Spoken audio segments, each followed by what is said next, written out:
And a very pleasant good evening, everyone, from Markesan High School, Daily Dodge TV, and 1430 WBEV present the high school football game of the week. And tonight, it is a monster showdown in Week 9. Two ranked teams about to go at it as the Marshall Cardinals are in town to take on the Markesan Hornets. Hi again, everybody. Mike Tronson with you at the football field. Cale Zomer is my videographer and engineer for tonight's broadcast on Daily Dodge TV. Jeff Hall is my radio engineer for the WBEV simulcast.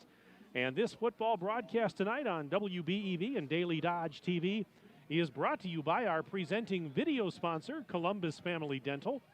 It's also brought to you by Reed Chrysler Dodge Jeep Ram, Air Care, Reed Chrysler, Richards Insurance of Beaver Dam, the Manufacturers Business Alliance, Bayside Supper Club, Kevin Carnine, your American Family Insurance Agent, Metalcraft of Mayville, Landmark Credit Union. Tonight's game is also brought to you by Pine Hills Trucking, Ergo Bank, McKinstry's Home Furnishings, Horicon Bank, Service Insurance Agency in Waterloo, and Farmers and Merchants State Bank.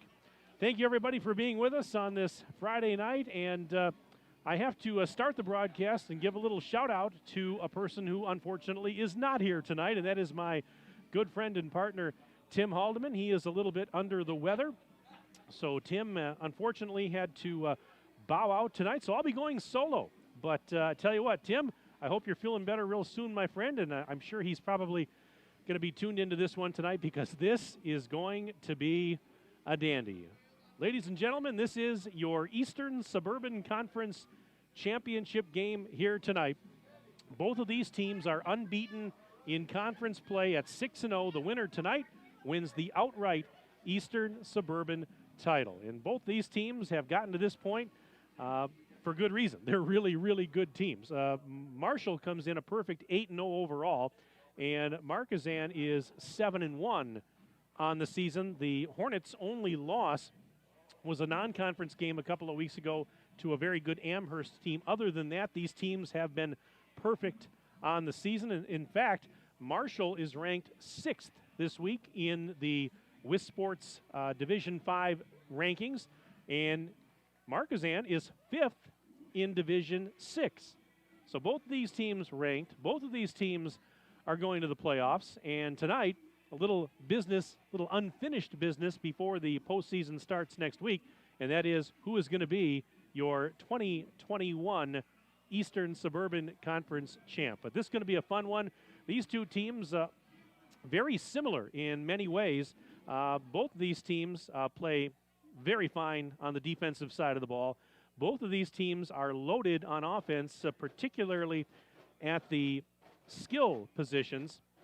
And you look at this Marshall team, first of all, and boy, they can throw the ball thanks to a very, very fine senior quarterback. His name is Craig Ward.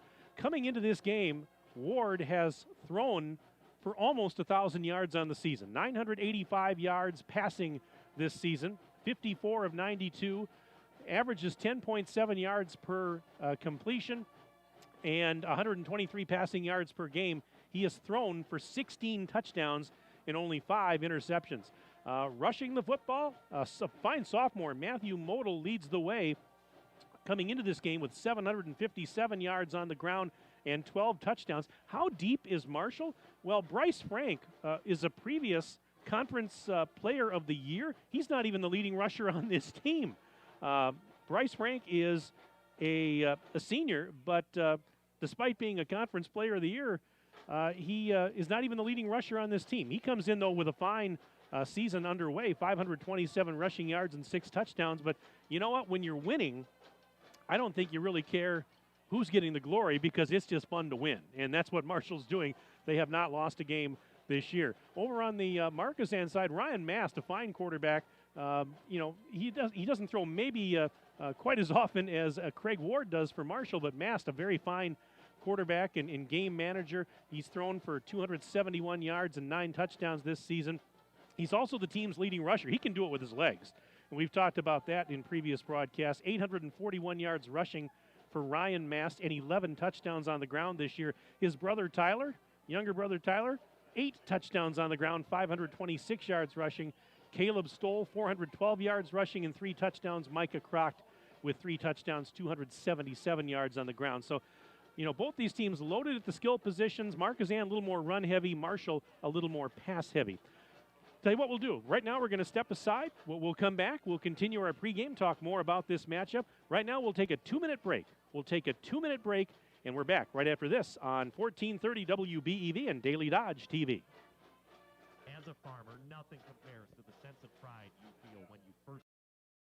When was the last time someone went the extra mile for you? Hi, I'm Chad Guzzi, owner of Air Care Heating and Air Conditioning in Beaver Dam. We are committed to keeping you happy and comfortable. Whether you need a new furnace installed or your air conditioner repaired, we pay attention to detail and stand behind the work we do. Offering emergency service around the clock 7 days a week, we have been proudly serving the area since 1981. Let Air Care go the extra mile for you. 920-356-8860. See us today at aircareinc.com. The Bayside Supper Club on Thursdays from 5 to 8:30, you can have the famous chicken wing and rib combo for $12.99, 10-ounce prime rib for $16.99, and all-you-can-eat deep-fried fan-tailed shrimp for only $14.99. Happy hour drinks at the bar from 5 to 7. Friday is the all-you-can-eat chicken and fish seafood buffet from 4:30 to 9, and Saturday is the prime rib shrimp seafood buffet from 5 to 8:30. Plus, don't forget happy hour from 5 to 7. Sunday brunch is back every Sunday from 10 to 1, featuring prime rib. Check for updates and specials on Facebook. Hi, this is Dr. Adam Forster at Columbus Family Dental. If you've been unhappy with your smile, it's time that you come and see us. Our team of doctors are waiting to help you get your smile back. We'll take the time to talk with you and treat you like a member of our family, not just another number. Whether it's a whole mouth makeover or simply a little tweak, we'll find the right solution that fits you. For your free, no-pressure consultation, call us today at 623-5559. The local lenders at Horicon Bank are truly bankers who care about you and their community. After all, they live and work right here. For 125 years, Horicon Bank has been invested in the community, helping support a strong local economy. So if you're looking for a loan, checking account, or convenient mobile banking, stop in and meet with your local Horicon banker today. Horicon Bank, the natural choice for local lending. Member FDIC, Equal Housing Lender, NMLS ID number 434805.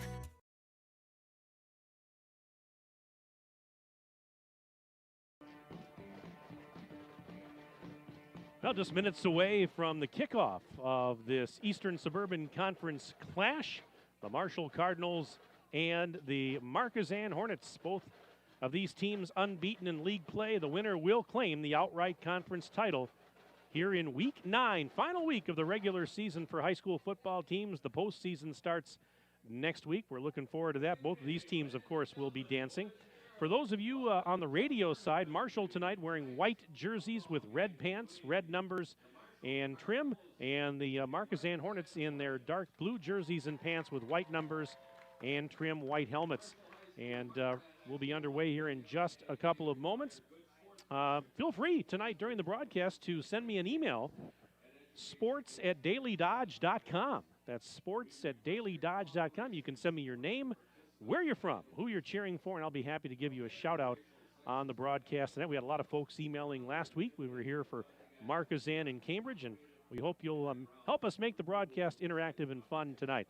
We're going to take another break, but we'll come back after this 2-minute break. Starting lineups are next in 2 minutes on WBEV and dailydodge.com. American drivers overpay an average of $368 per year on their auto insurance. Why? Because, well, insurance is hard. It's complicated. It's time-consuming to get quotes from multiple companies, so we overpay.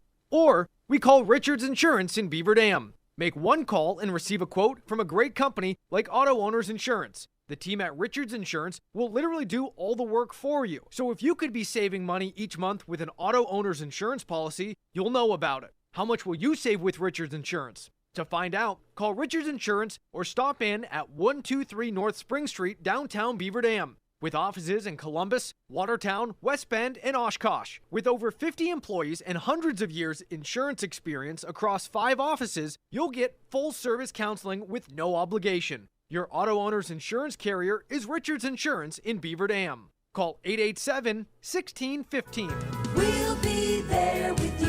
Richards Insurance of Beaver Dam. Back by popular demand, it's the Jeep Celebration event at Reed Chrysler Dodge Jeep Ram in Beaver Dam. Hello, this is Brent Reed. While inventories may be a little lean, the deals are more than stout. Brand new 2020 Renegade Trailhawks from $23,377. Jeep Cherokee Latitude Plus 4-wheel drives $28,347, and the all-new Chrysler Voyager at $27,745. Speaking of lean inventories, we need your trade and we'll pay up to get it. Let our family take care of your family at Reed Chrysler Dodge Jeep Ram in Beaver Dam and ReedChrysler.com. Pine Hills Trucking is hiring, and they want you to become a part of their family. Bob, the owner of Pine Hills Trucking, is taking a different approach. He wants to know what you would like to get paid. If you've been looking for a career where you're appreciated and treated well, where your equipment is top of the line and well cared for, and you're a good worker, this is your chance to build your future. Call Bob today at 920-887-8337 and have a conversation with him. Tell him what you need in your career. That's 920-887-8337.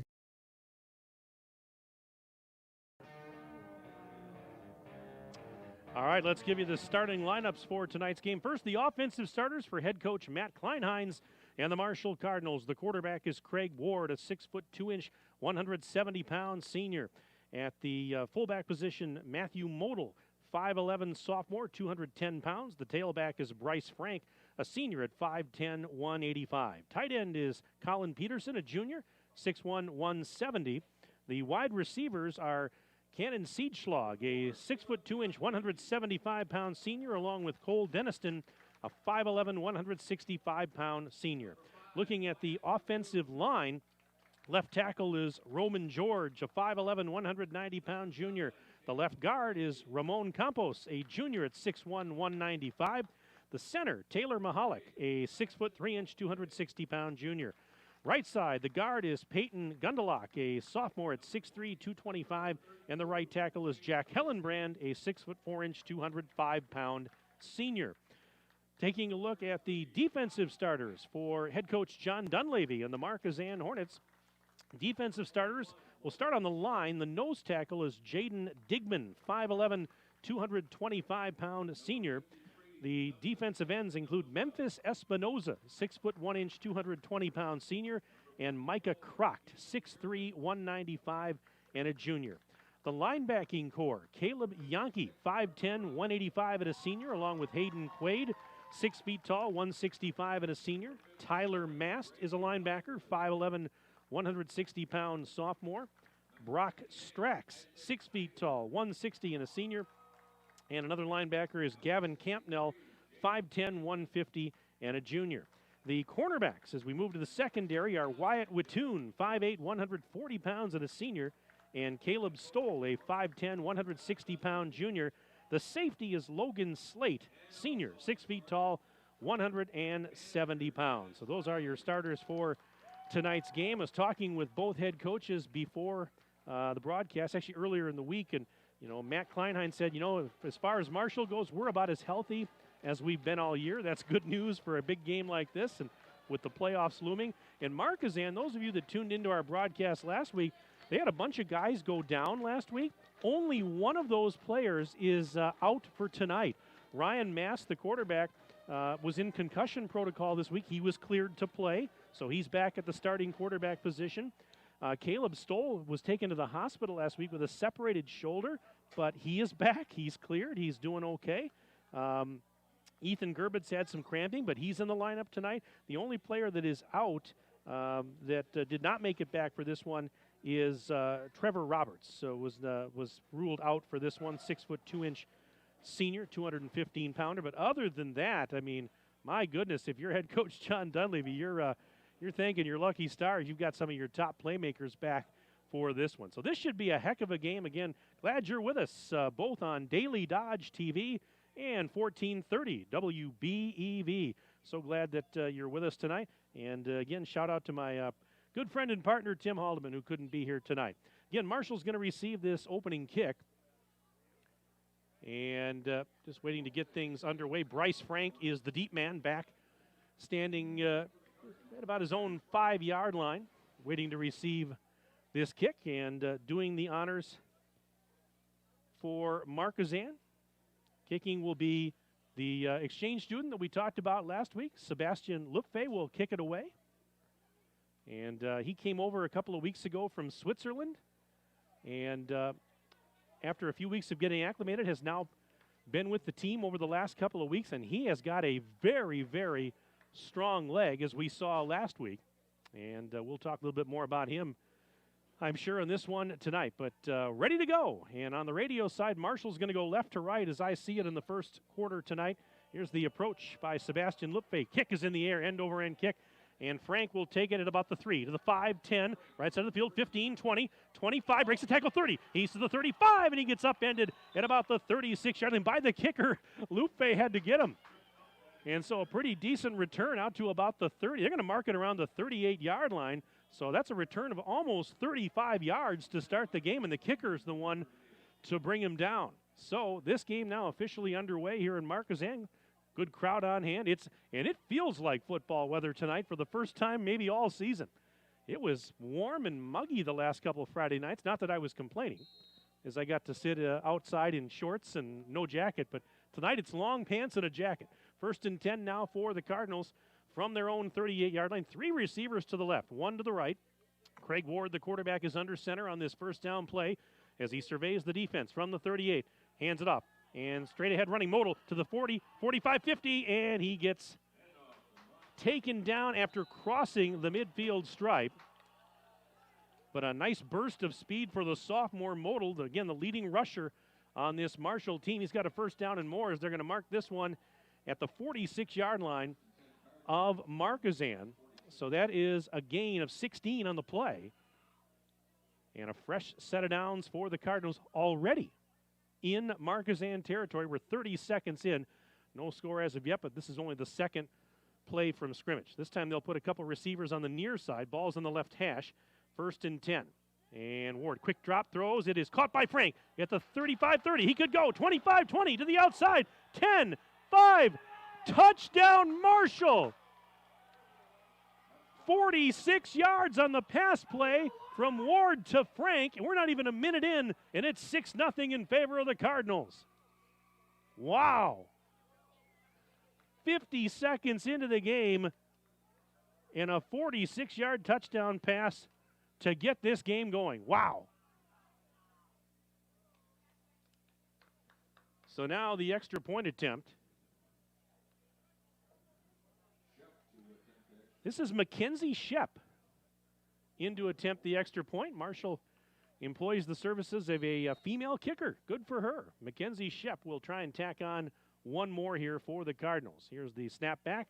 The kick is up, and the kick is no good. Missed it a little bit short. So with 50 seconds gone by here in the first quarter, it's 6-0 in favor of Marshall on a 46-yard touchdown pass from Caleb Ward to Bryce Frank. Well, we saw early score in last week's game, and much the same here. Emails are coming in already. Let's get to those. And let's see here. So we've got an email here from Quinton that just checked in. And Quinton is from Markesan and rooting for the Markesan Hornets. Woohoo, let's go. That is from Quinton checking in on the broadcast tonight. Quinton Kahneman, thank you so much for the email. Do appreciate it. So you got another one here. Watching from home tonight. This says Go Cardinals. That's from Amanda checking in, rooting for Marshall tonight. Amanda, thank you very much for the email. And we do appreciate that. Again, sports@dailydodge.com. Sports@dailydodge.com. Send me your name, where you're from, who you're cheering for, and we'll get you on. We'll give you a shout-out during our broadcast tonight. All right, 6-0. And Bryce Frank will kick it away for Marshall. Boom, there it is, end-over-end kick, a little bit short, and it will be fielded back near the 10, and ahead to the 20, and taken down around the 25-yard line is Caleb Stoll. He's wearing a different number tonight. He's got number 11 on his back. Normally wears 23, but they had to, unfortunately, with his injury last week, they had to cut off his jersey. And so he had to change for tonight's game and wearing number 11. But the Hornets going right to left as I see it in the first quarter. They'll have a 1st and 10 from their own 30-yard line after the short return by Stoll. And we're not even 1 minute into this game. Ryan Mast back under center at quarterback after having to leave last week's game. And he will option it to Micah Crockton. He's going to be dropped for a loss back at the 25. Bryce Frank drops Micah Crockton for a loss of about 5 yards, maybe more. And I tell you what, Bryce Frank, he can do it all. I mean, he can play well offensively, defensively. He kicks. I mean, there isn't a lot this guy can't do. And big play there. It's going to be a 2nd and 15 now for the Hornets. Back of their own 25-yard line. Mast surveys the defense. They motion a man, and they'll keep it on the ground. And this is, I believe, is that Tyler Mast, I think, took the handoff. He did. And looks like no gain on the play. It's right back at the 25-yard line. That's going to set up a 3rd and 15 for the Hornets. We are not quite 2 minutes in. 10:09 and counting left in the opening period. It's 6-0 in favor of Marshall. 46-yard touchdown pass in the opening minute for the Cardinals. There's the toss. And it's Stoll on the right side, trying to turn the corner, breaks the tackle, across the 30, out across the 35, near the 40. And now a late flag comes in at the very end of the play. We'll check this one out, but the play is over with. There's no doubt. Well after the play had ended, that flag came flying in. And so we're going to check this out with 9:50 to go first quarter. Will be the first call of the night from our white hat. And no, they're going to pick it up. They're picking up the flag. So that's a break there. And as far as the play goes, it's going to set up 4th and 1. That was a gain of 14 yards on that last play. 4th and about a yard. The ball right now is just shy of the 40-yard line. So the Hornets, boy, gutsy call here. Ball's on the right hash. You're going to go for it. 4th and 1 from their own 39, and they're trying to get him to jump. Not yet. And now Ryan Mast, I don't know if he's changing the play here, barking out instructions to his teammates. He's going to go back under center. And it's a keeper. Mast, straight ahead. Did he get enough? I lost him in the pile. This is going to be awfully close. It's a keeper for Ryan Mast, and based on where I'm seeing the official standing, he got it. Yep, they're going to give it to him. So he did get enough. Oh, that's a gutsy call early for the Hornets, and you tell you what, I didn't necessarily have a problem with it, especially when you find yourselves down 6-0, less than a minute in. You want to get some momentum going your way. Now, of course, the flip side of that is you don't get it, and Marshall's got really good field position, but they got it. 1st and 10 now. 1st and 10 for the Hornets on their own 41-yard line. Mast under center will turn around, he hands it off, and Tyler Mast got dropped, and they're going to spot this one back inside the 40 at the 39-yard line. Loss of about 2 on the play. Marshall defense was ready for that one. We're just about 3 minutes in. 6-0 in favor of the Cardinals. A 46-yard touchdown pass from Craig Ward to Bryce Frank opened up the scoring in this one 50 seconds in. All right, and the toss this time goes to Croc. He comes to the left side 40, and he gets taken out. Now, flag comes out at the end as Croc was tackled by both Bryce Frank and also by Cannon Siegschlag. And, again, a flag came in late. Let's check that out. We'll see what the call is going to. Now they're saying there's multiple flags. So face mask on Marshall is the call, apparently. And I was wondering about that the minute I saw that flag come in towards the end of the play. I kind of wondered if that's maybe was what was going to be called. And so face mask, personal foul, face mask on Marshall, and they'll mark it off. And that's a break for the Hornets because it's going to put the ball in Cardinal territory. 8:50 to go first quarter. Mike Tronson with you on Daily Dodge TV and 1430 WBEV. Glad you're tuned in for this Eastern Suburban Conference Championship game.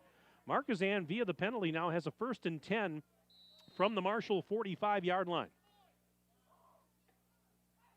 And they motion a man, and this is Hayden Quaid that took the snap. He goes right side, and Quaid on the keeper didn't get anything. In fact, he might have lost a yard. I think he did. So it's going to be 2nd and 11. Now, Quaid, of course, last week had to come into the game and play quarterback when Ryan Mast had to leave the game.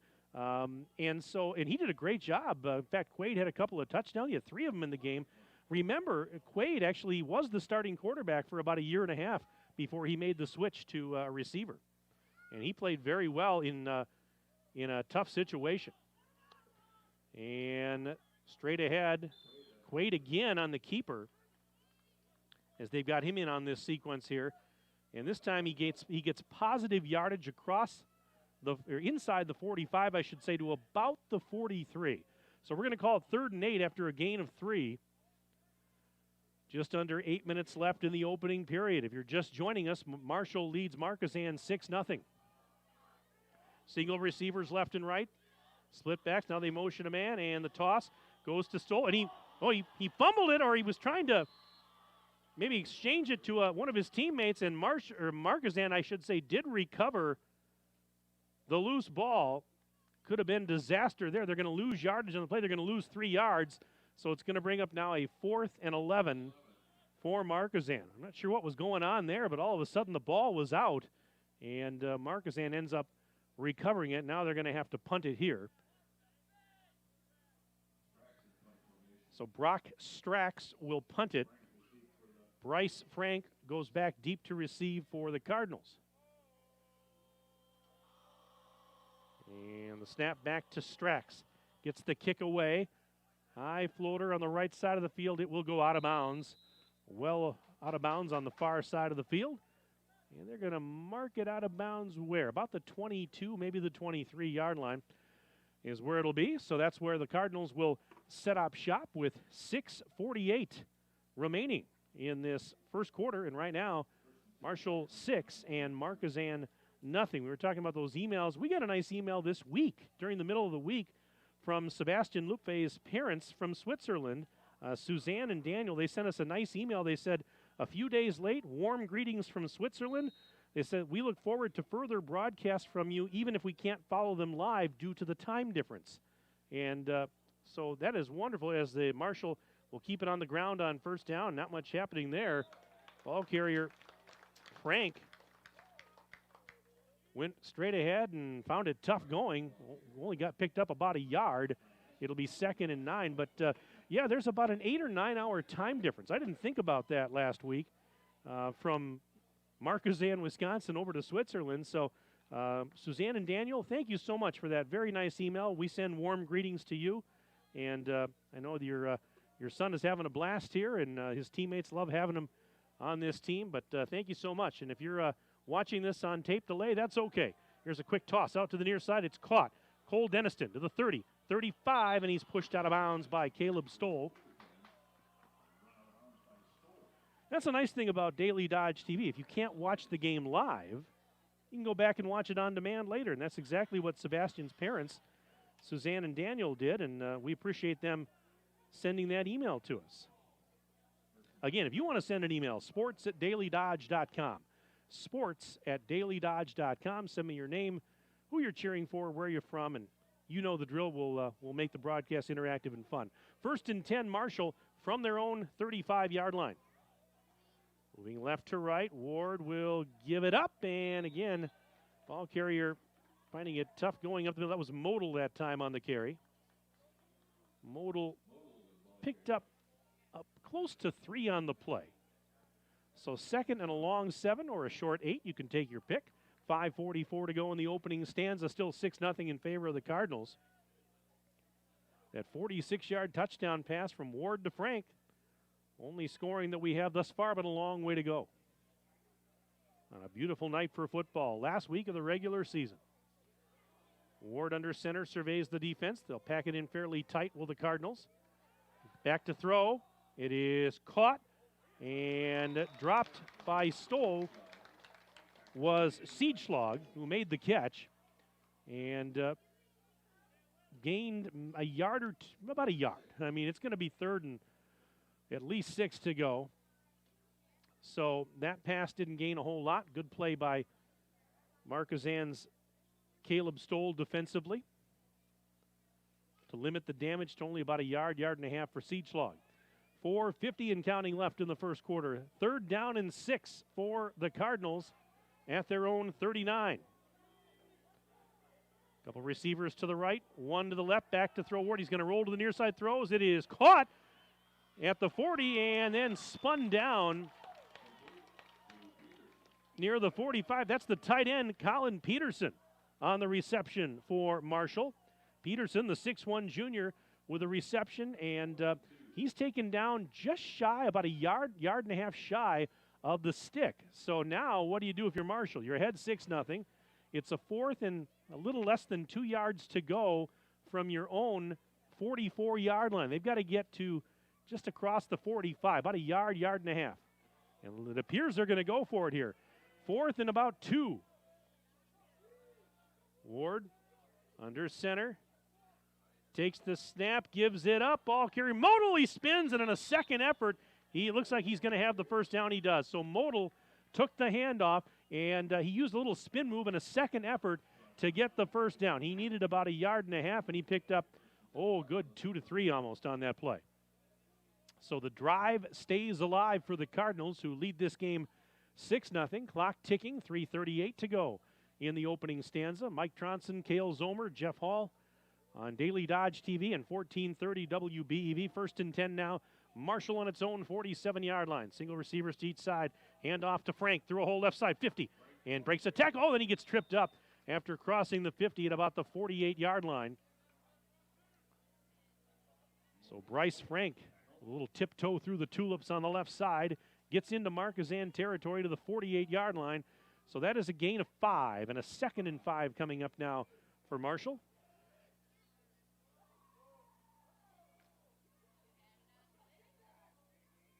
Marshall ranked 6th in Division 5. Markesan is 5th in Division 6. On 2nd and 5, ball's on the left hash. Ward turns around, hands it off. Frank inside the 45, and he gets taken down at about the 43-yard line, and the tackle made by Logan Slate. Slate is the safety, but not before Marshall gets another first down. They'll mark it around the 43 or 42, so gain of almost 6 on that play, and it moves the chains.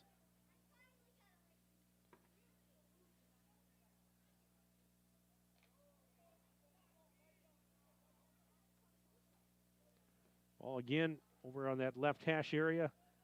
1st and 10. Marshall at the Markesan 42-yard line. Ward will keep it through a hole left side. He's inside the 30.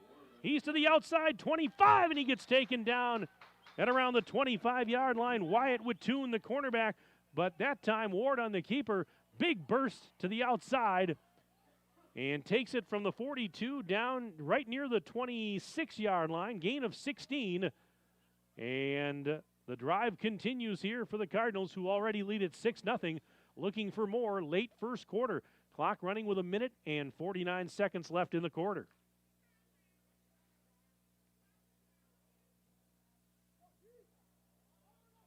On a 1st and 10 play. Backs will line up in the I. Now they motion a man. That is Peterson. Now he's going to set over on the left side. And Ward gives it up. Frank, left side, cut back. And gets near the 20-yard line before he's brought down by Strax and company. Pretty good pickup there on first down of about 5 yards. And a 2nd and 5 coming up.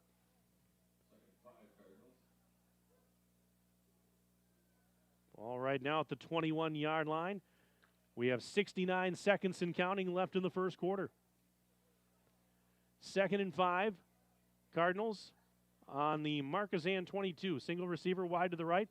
One on the left, backs in the I. And here's Ward giving it up to Frank again. Inside the 20. And gets stood up near the 15-yard line. He ran into a couple of blue jerseys who were ready to greet him. He got stood up and pushed back.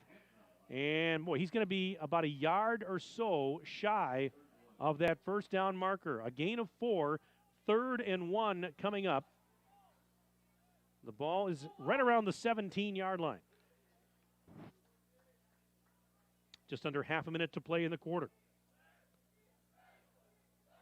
3rd and 1, Marshall on the Markesan 17. Ward gives it to the fullback. Modal was the fullback, and he should have the first down, and he will. Memphis Espinoza brings him down, but they're going to mark the ball just inside the 15-yard line, so a gain of about 2, and it moves the chains. And that may be the last play of the quarter. We're down to 7 seconds, and yep, Marshall's heading to the sideline. So we're going to take a quick break. We've come to the end of the first quarter with our score, Marshall 6 and Markesan nothing. We're back in 1 minute, a 1-minute break on WBEV and Daily Dodge TV. If a new smile is what you're looking for, we have the answer for you. Hi, this is Dr. Adam Forster at Columbus Family Dental, where we specialize in making people smile. We promise to take the time to get to know you so we can provide you with a custom plan to help you achieve the smile of your dreams. Our experienced team looks forward to hearing from you soon. Call us today at 623-5559. Come to Columbus Family Dental. The people here are nice, and I trust them. Back by popular demand, it's the Jeep Celebration event at Reed Chrysler Dodge Jeep Ram in Beaver Dam.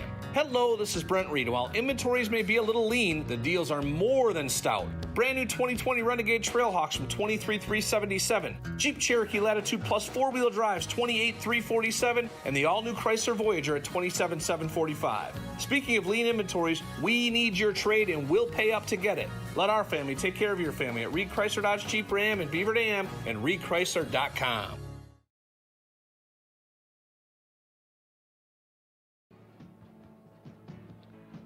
Now, second quarter about to get underway here at Markesan High School, along with my videographer and engineer, Cale Zomer, and my radio engineer, Jeff Hall. My name is Mike Tronson. Thanks for joining me tonight on WBEV and Daily Dodge TV. 6-0 in favor of Marshall as we start the second quarter. Marshall moving right to left as I see it in the second quarter. They've got a 1st and 10 on the Markesan 15 to open up this second quarter. And here is Ward under center, will fake the handoff. Wants to roll to the right side, does throws, a little toss, and it is caught. Denniston, and he is into the end zone. Touchdown, Marshall. 15 yards on the little pass play from Ward to his teammate Cole Denniston. And as we start the second quarter, it's now 12-0 in favor of Marshall. Well, they scored in the first minute of the first quarter, and they've scored now in the opening few seconds of this second quarter. Ward's second touchdown pass of the night. This one goes to Denniston. And they will attempt a 2-point conversion. And Ward, a quick toss, and it's caught in the end zone by Seachlog for the 2-point conversion. And it's now 14-0 in favor of Marshall. Wow. So the Cardinals go for 2. They get it. And this is now a 14-0 game in favor of the Cardinals. Well, once again, our broadcast tonight brought to you by our presenting video sponsor, Columbus Family Dental. Tonight's game also brought to you by Reed Chrysler Dodge Jeep Ram, Air Care, Richards Insurance of Beaver Dam, the Manufacturers Business Alliance, Bayside Supper Club, Kevin Carnine, your American Family Insurance Agent, Metal Craft of Mayville, Landmark Credit Union, Pine Hills Trucking, Ergo Bank, McKinstry's Home Furnishings, Horicon Bank, Service Insurance Agency of Waterloo, and Farmers and Merchants State Bank. Well, let's see here. We've got another email coming in. It says, listening with my almost favorite female cows, harvesting nature's perfect beverage, milk. Ooh, it's so good. Does Friday night football weather get better than this? He says, Stingham Hornets, and that's from our good friend Matt Yankee checking in. Matt, thank you very much for the email, and I'll take some chocolate milk if I can. And the kickoff is going to stay in bounds, has to be picked up around the 5 and up the sideline on the return. It looked like for a minute that ball was going to go out of bounds on the kickoff, but it stayed in bounds, and Stoll had to pick it up and run with it. But yeah, Matt Yankee checking in, says Stingham Hornets and harvesting Nate. Yeah, I'll say that, nature's perfect beverage. I had some chocolate milk last night, as a matter of fact, because my wife and I had breakfast for dinner last night. English muffins and sausages and eggs, and, of course, you can't have that without a little chocolate milk, right? So thank you, Matt. Appreciate that. You can send me an email, sports@dailydodge.com, sports@dailydodge.com. Your name, where you're from, who you're cheering for. 1st and 10, Markesan on its own 27. And this is a toss by Mast out to Stoll, trying to break one tackle. He does, and he gets tripped up, and he will fall down. He'll be touched down by Craig Ward. And let's see where they mark it. This is not going to be a huge gain here, maybe a yard or two. They give him a yard. So it's going to be 2nd and 9 coming up for the Hornets. Markesan moving left to right in the second quarter for those of you on the radio side of the broadcast. Ball's on that near hash. 14-0 in favor of Marshall, but a long way to go. We're in the opening minute of this second quarter.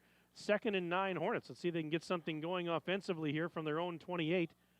And this is Yankee on the carry, and he's out across the 35, out to the 40, and down finally at about the 42-yard line. Caleb Yankee, he's wearing a different number tonight. He's another player that has a new jersey, so I got I drew a blank for just a second because I'm not used to seeing a handoff to number 55. Those of you on the video stream could see that.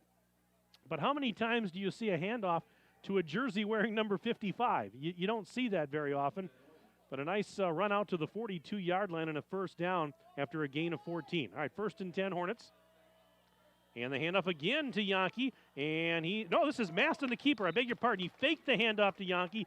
Burst out to the left side, across the 45 and out near the 50, tackled about a yard or so shy of the midfield stripe.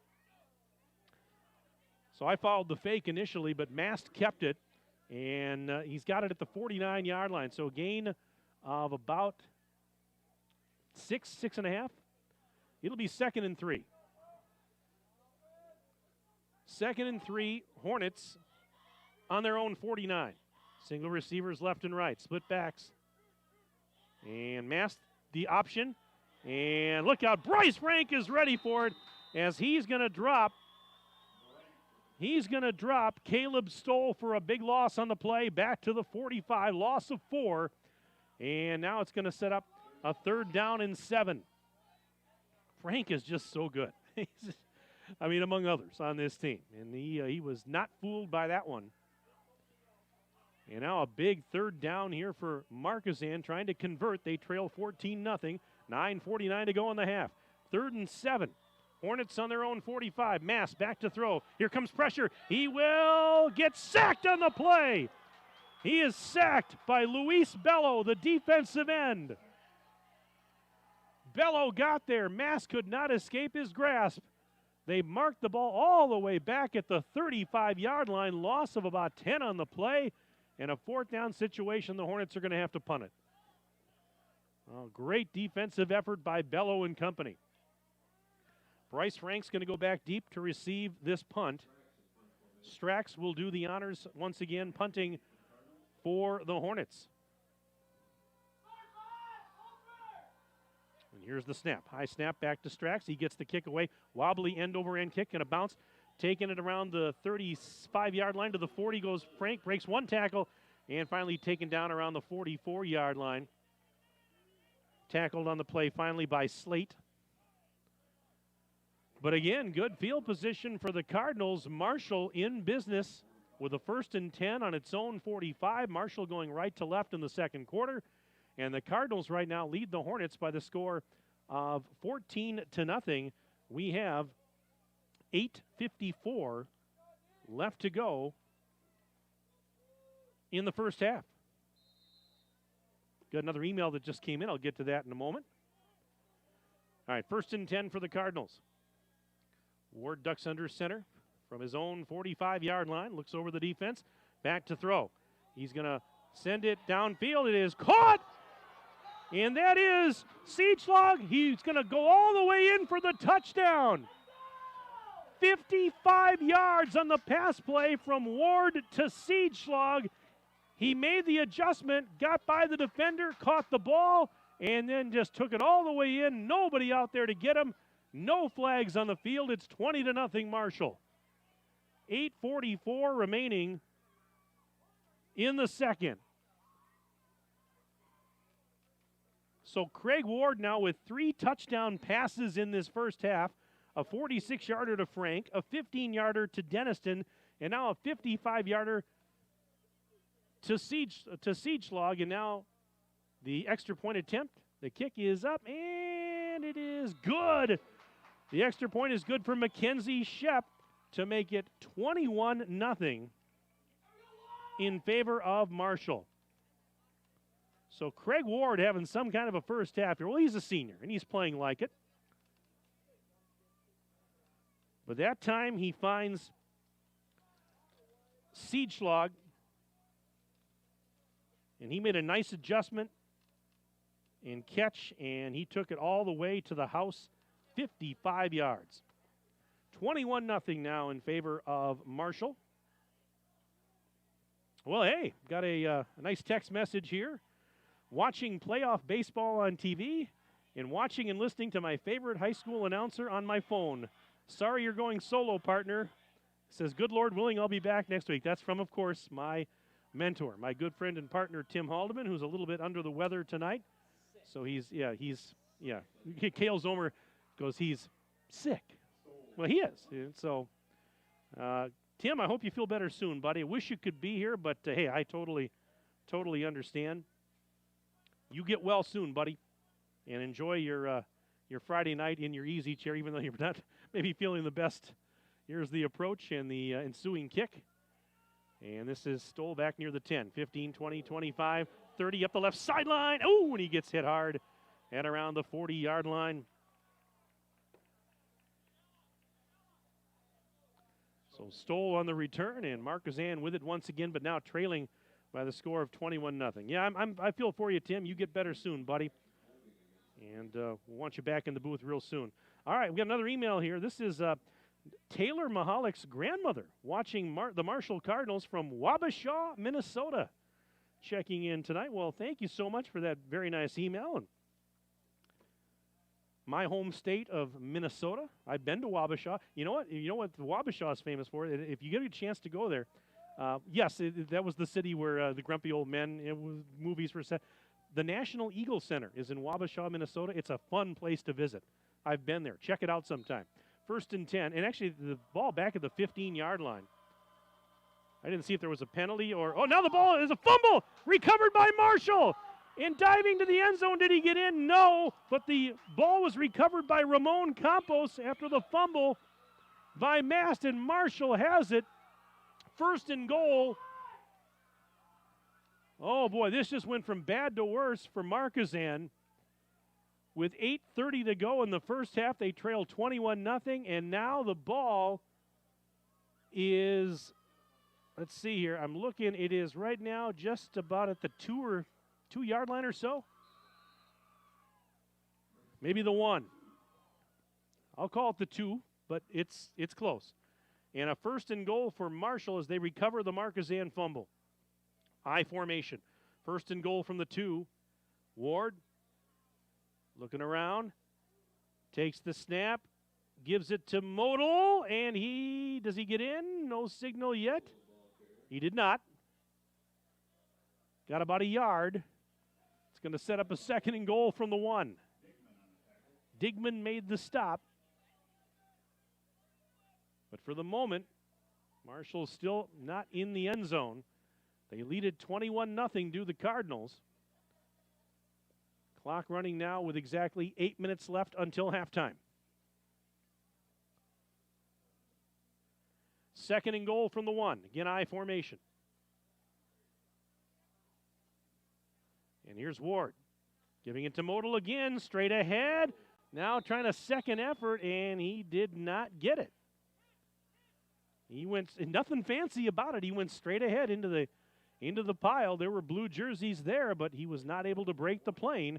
3rd and goal coming up now from the 1.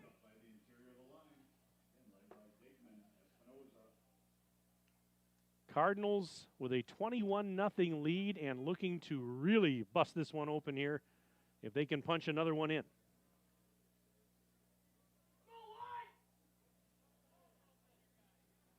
So on 3rd and goal from the 1, pretty much the same formation. Backs in the eye. Ward's under center. They motion a man.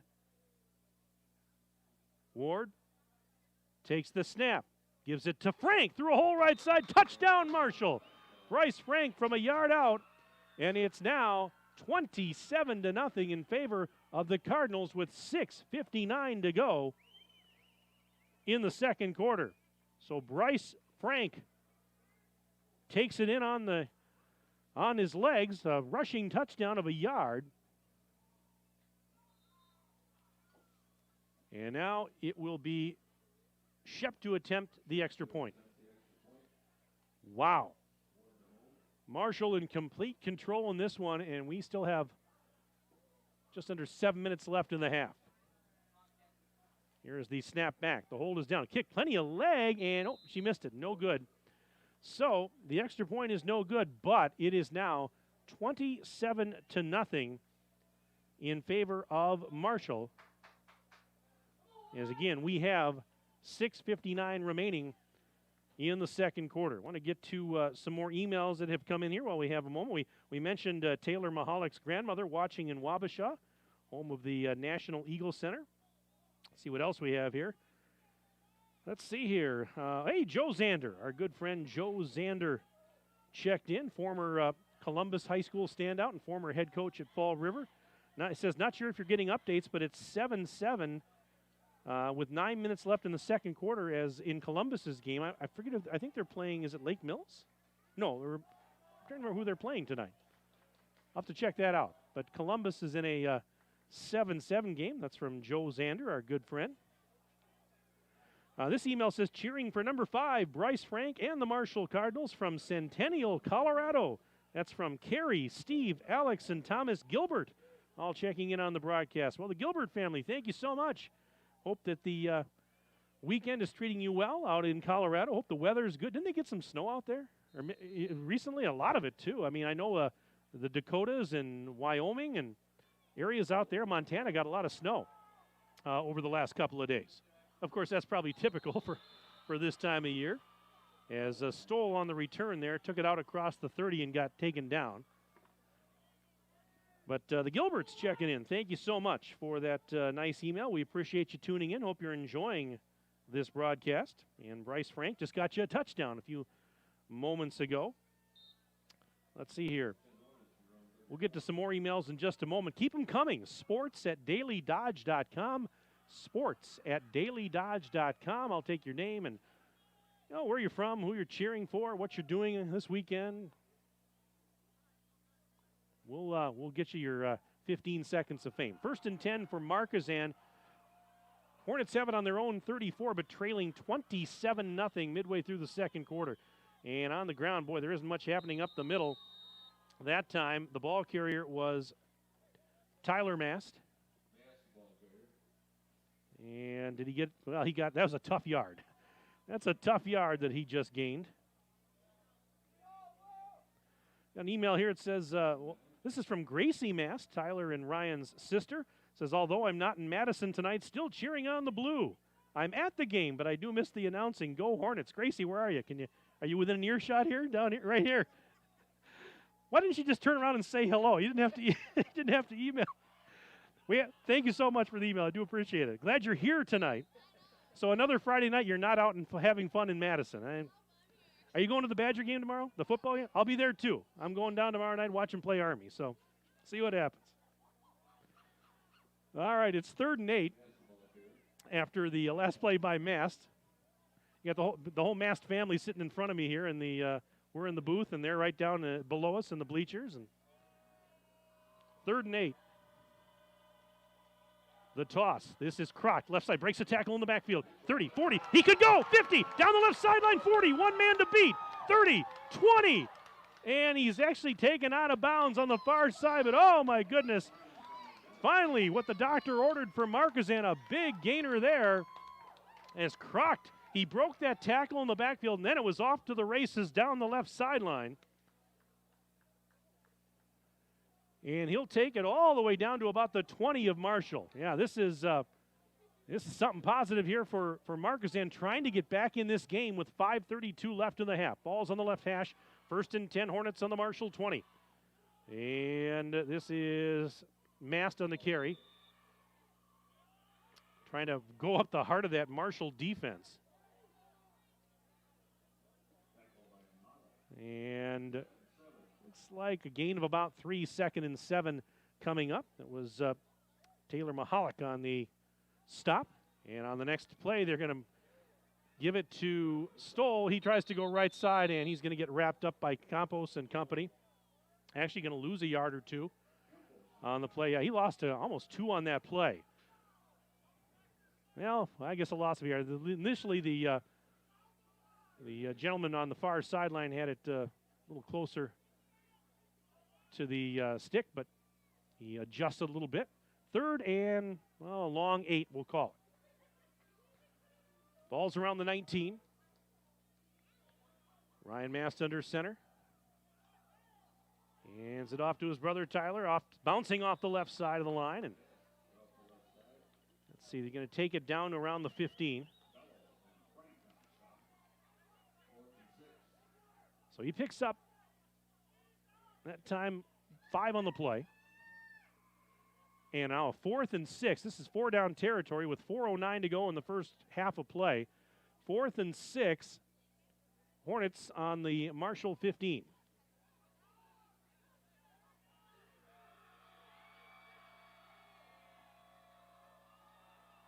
And this is Mass. Fakes the toss, rolling to the right side he goes, and throws on the run, looking for Quaid. Caught!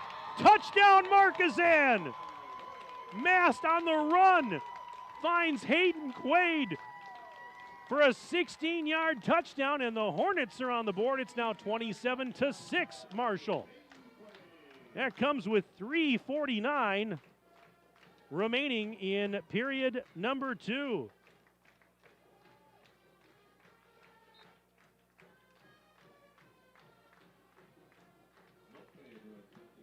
Sebastian Lupfe will attempt the extra point. Pick up, plenty of leg, and it is good.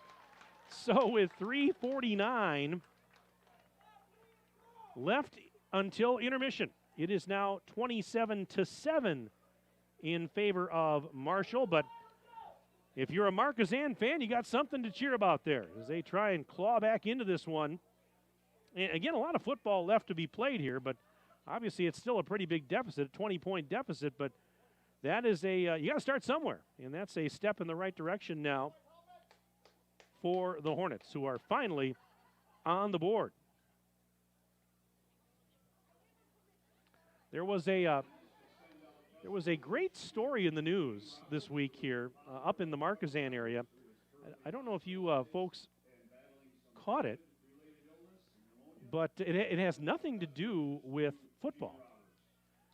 It has nothing to do with football, but I wanted to mention it because I thought it was a pretty neat story. There's a gentleman here just outside of Markesan. Mike Schmidt is his name.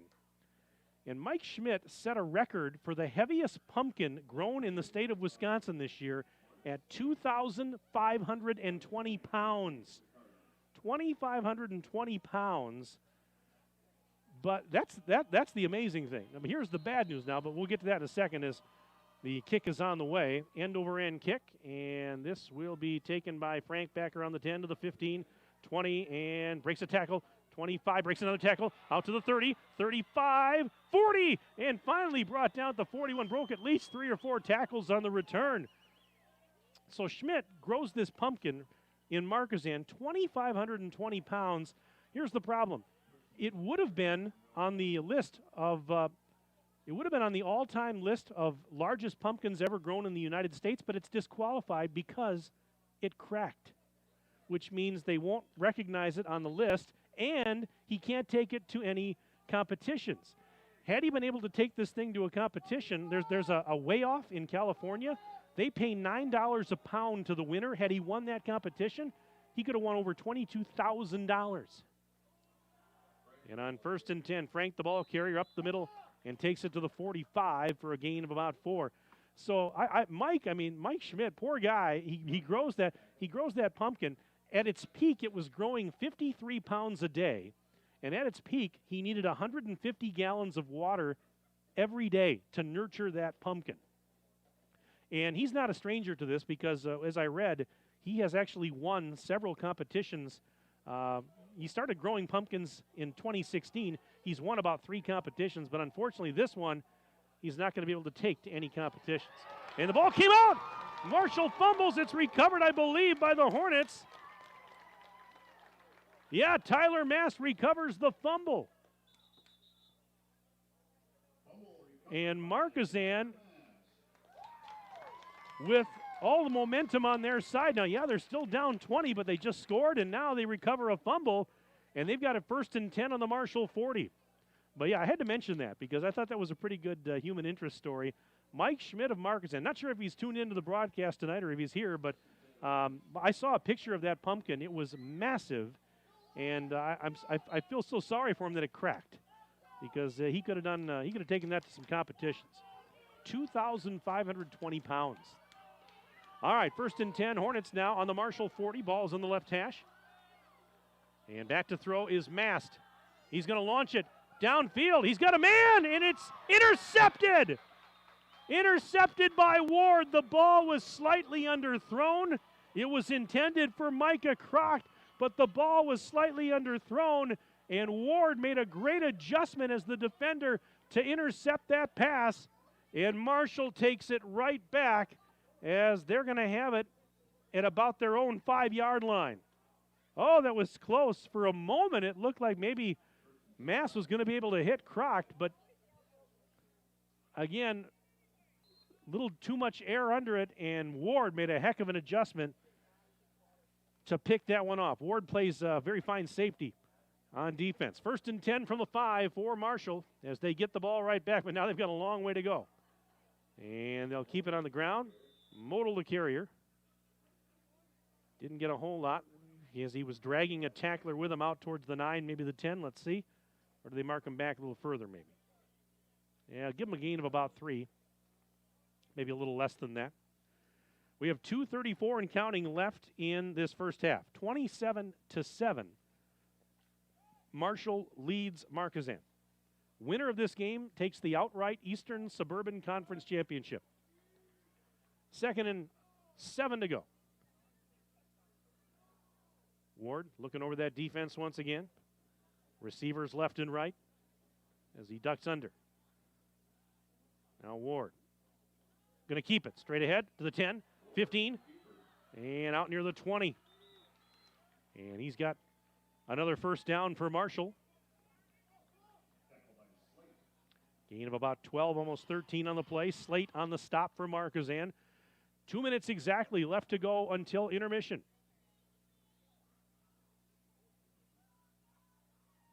You can hear the band warming up, getting ready for their halftime show.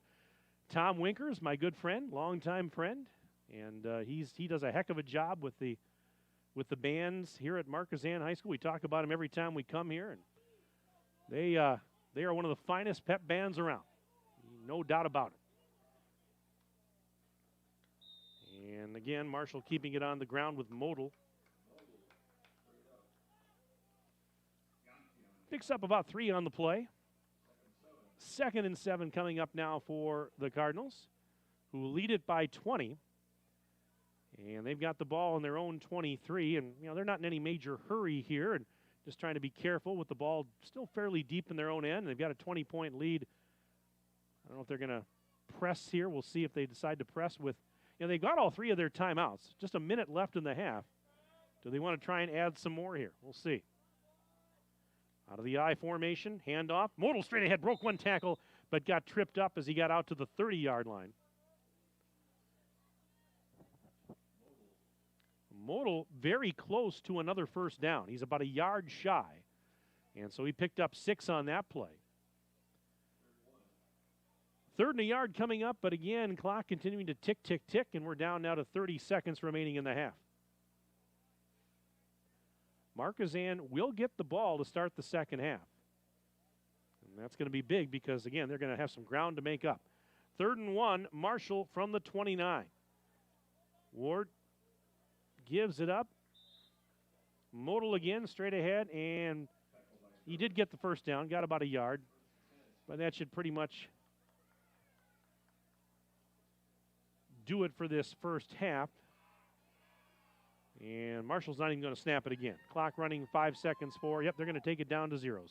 So that is the end of the first half of play here at Markesan High School. At the break, in this Week 9 showdown, Eastern Suburban Conference Championship game. Our score is Marshall 27 and Markesan 7. Stay with us. We're going to take a 3-minute break. We'll take a 3-minute break, and we'll come back for the halftime report right after this on 1430 WBEV and Daily Dodge TV. Looking for a change? A new career that checks all of the boxes? Excellent benefits? A great team culture? And plenty of room to grow? Metalcraft of Mayville is looking for candidates like you to fill openings in Mayville, West Bend, and Beaver Dam. Metalcraft truly believes employees make the difference, offering paid training, top wages, and a regularly sanitized, safe workplace. Apply today at mtlcraft.com. Metalcraft of Mayville. Hi, this is Sandy from McKinstry's Home Furnishings in downtown Beaver Dam. We are proud to support all area athletes. While at home watching or listening to your favorite sports team, why not be comfortable? McKinstry's is a lazy boy comfort studio. We have sofas, recliners, sectionals, and reclining sofas in stock and ready for prompt delivery. Stop into McKinstry's Home Furnishings in downtown Beaver Dam and add comfort to your home. Year after year, McKinstry's. A career in manufacturing can be both enjoyable and rewarding. Tisha has been at Metalcraft in Mayville for 2 decades, and she thoroughly agrees. We have great insurance here. Our pay is very good here, and you have room to better, your pay with raises and all that. It's just a very good job. It's very family orientated here. Explore the many career opportunities in manufacturing by stopping in at Moraine Park Technical College or visiting DodgeRegionMBA.org. Owning a home is a labor of love. The more love you give it, the more it loves you back. With a Landmark Credit Union home equity line of credit, you can make those home improvements that will make you love your home even more.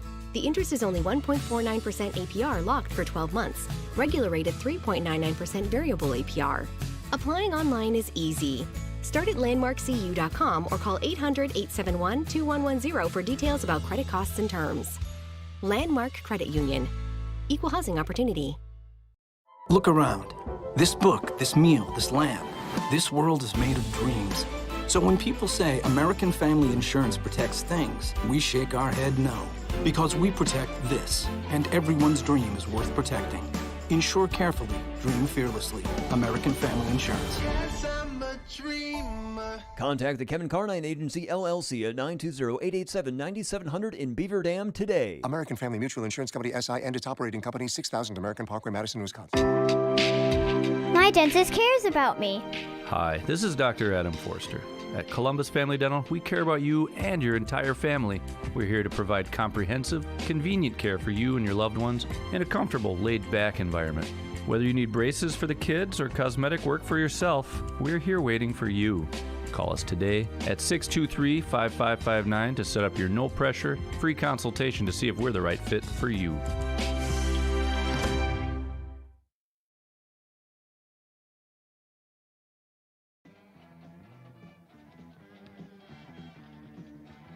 Back at Markesan High School, Mike Tronson with you on Daily Dodge TV and 1430 WBEV. Thanks for joining us on this simulcast tonight. It's our high school football game of the week. It's a Week 9 edition of the game of the week. Last night of the high school football regular season. And at the break here in Markesan, right now it's all visitors as the Marshall Cardinals lead the Markesan Hornets by the score of 27-7. And we want to thank our presenting video sponsor that makes this broadcast possible week in and week out. That is Columbus Family Dental. Tonight's game also brought to you by many other fine partners, and we thank them. Reed Chrysler Dodge Jeep Ram, Air Care, Richards Insurance of Beaver Dam, the Manufacturers Business Alliance, Bayside Supper Club, Kevin Carnine, your American Family Insurance Agent, Metalcraft of Mayville, Landmark Credit Union, Pine Hills Trucking, Ergo Bank, McKinstry's Home Furnishings, Horicon Bank, Service Insurance Agency in Waterloo, and Farmers and Merchants State Bank. Mike Tronson going solo tonight on the broadcast as Tim Haldeman, my good friend and partner, is a little bit under the weather, but he has been tuning in from home. I I want to thank Cale Zomer, my videographer and engineer, on site tonight here, running things for the Daily Dodge TV video stream. And, of course, we certainly can't forget about the multi-talented Jeff Hall back at the studios of 1430 The Beeve, back on Bill McCullum Way in Beaver Dam. Jeff is engineering the radio simulcast portion of the broadcast tonight. 27-7 right now at the break as Marshall is on top of Markesan. And we'll get to the scoring summary of the first half here in just a moment. But, hey, a bunch of emails have come in, so let's run those down right now. Again, if you want to send me an email on the broadcast tonight, please do so. We've been having a lot of fun interacting with you folks, not only tonight, but week in and week out. We like to make this the people's broadcast, and we love to hear from you. sports@dailydodge.com. sports@dailydodge.com. Got an email here that says, I'm from Marshall.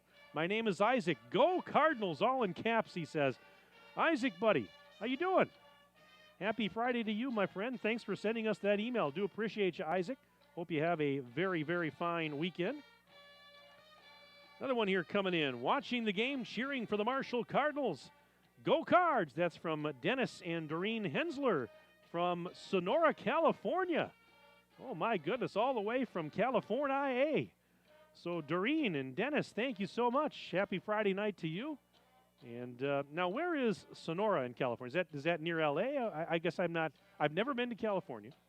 I had some family that lived in southern Orange County for a while, but I never made it out there when they lived there. I'll have to Google that or MapQuest it or something. And I'm not sure where in California that is, but I'm sure it's beautiful.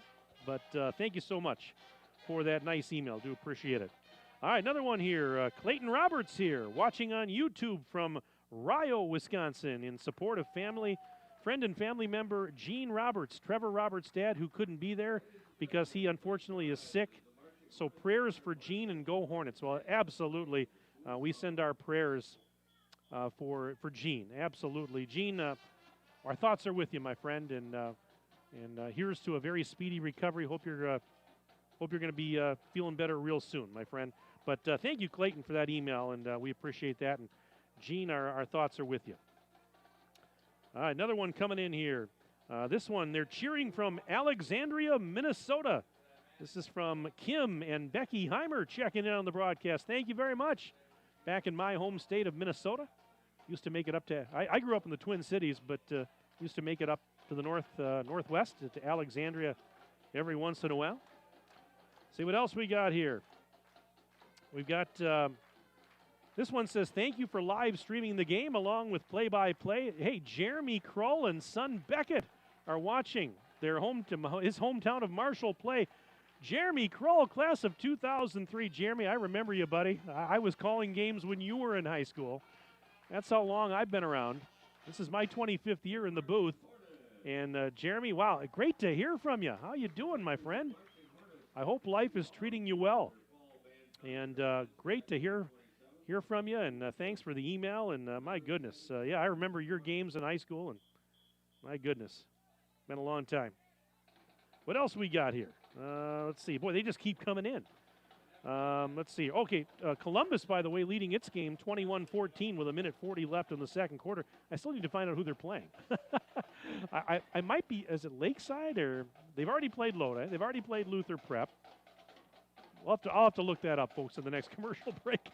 But Joe Zander, our good friend, checking in with those updates there from the Columbus game. Let's see what else we got here. What is this here? We've got an email from Cale Zomer. He says, you thought it was over, question mark? No, hashtag Tronson halftime trombone show. Cale, you're never going to give up on that, are you? You're just never going to give up.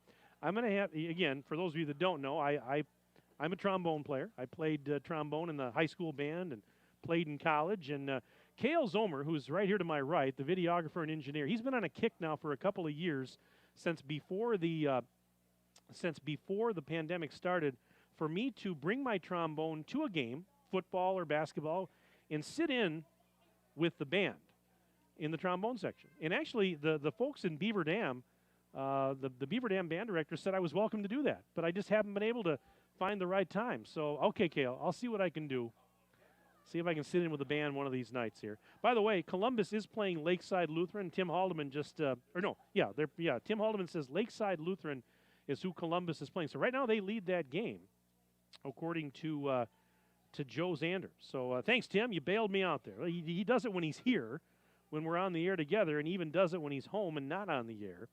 So, Tim, thank you so much. But tell you what, again, send me an email, sports@dailydodge.com.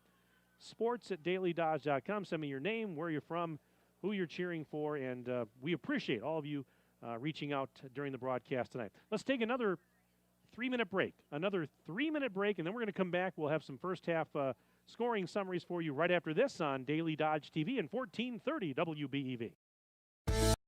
Did you know that we offer Kasasa Rewards checking accounts? All Kasasa Rewards accounts include refunds and ATM withdrawal fees when you meet the monthly qualification criteria.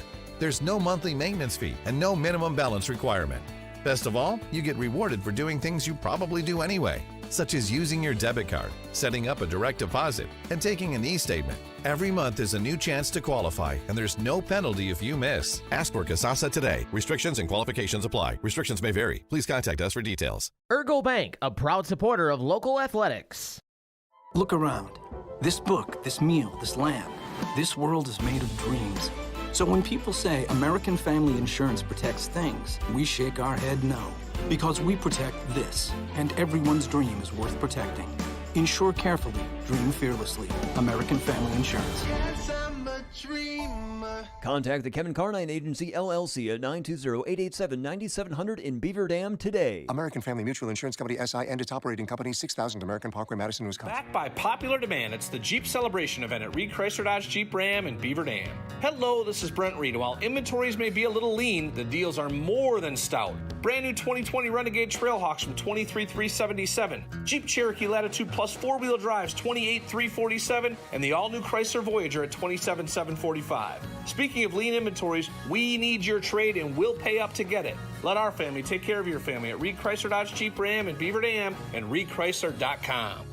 Pine Hills Trucking is hiring, and they want you to become a part of their family. Bob, the owner of Pine Hills Trucking, is taking a different approach. He wants to know what you would like to get paid. If you've been looking for a career where you're appreciated and treated well, where your equipment is top of the line and well cared for, and you're a good worker, this is your chance to build your future. Call Bob today at 920-887-8337 and have a conversation with him. Tell him what you need in your career. That's 920-887-8337.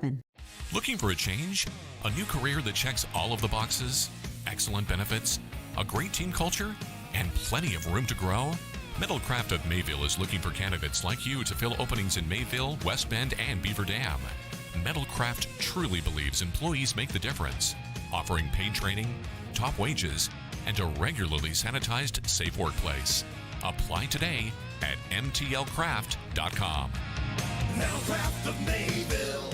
When you begin a career in manufacturing, there's plenty of chances to move up the ladder. Just ask Jared from EK Machine in Fall River. There's lots of opportunity to advance in your career, different departments. They definitely promote from within, in-house, so it gives people to kind of work their way up through the ranks from just maybe a general laborer to a lead position or even a supervisor role. Explore the many career opportunities in manufacturing by stopping in at Moraine Park Technical College or visiting DodgeRegionMBA.org.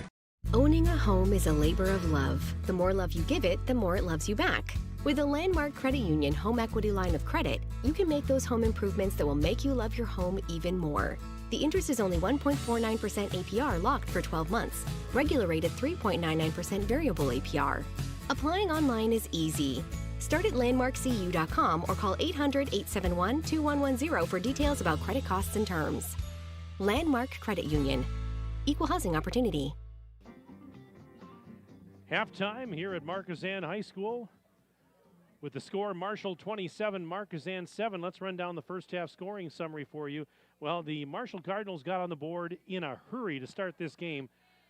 Less than a minute into the contest, 50 seconds in, as a matter of fact, Marshall struck on a 46-yard touchdown pass from Craig Ward to Bryce Frank. The extra point was no good, but it was 6-0 Marshall before a lot of the fans were firmly planted in their seats. But you know what? That was the only scoring play of the first quarter. We went the rest of the quarter with no scoring plays, but then flip ahead to the second quarter. That's where things started to get wild. As a matter of fact, 7 seconds into the second quarter, Marshall struck again. Craig Ward with his arm struck again. A 15-yard touchdown pass from Ward to Cole Deniston. They went for 2 and got it to make it 14-0 Marshall. Then a couple of minutes later, with about 8:44 to go in the quarter, a big one as Ward tossed a 55-yard touchdown pass to Cannon Siegschlag. The extra point was good to make it 21-0 in favor of Marshall. And then less than 2 minutes later, with 6:59 left in the quarter, they scored again, this time on the ground. Bryce Frank, a 1-yard touchdown run. The extra point was no good, but 27-0 in favor of Marshall at that point. Markesan finally did get on the board with 3:49 to go in the half when Ryan Mast tossed a 16-yard touchdown pass to Hayden Quaid. The extra point was good, and that made it 27-7, and that's our score right now at the break. It is 27-7 in favor of Marshall. So Craig Ward with 3 more passing touchdowns in that first half, and if the stats I have are accurate, he now has 19 passing touchdowns on the season, and he is now well over 1,000 passing yards for the 2021 campaign. Bryce Frank caught one of those, and Bryce Frank now has 5 receiving touchdowns this year. He also had one on the rushing touchdown, so he now has 7 rushing touchdowns on the season. I mentioned Deniston and Siegschlag also getting into the mix there. For Ryan Mast, his 16-yard touchdown pass to Quaid for Mast, that was his 10th passing touchdown of the season.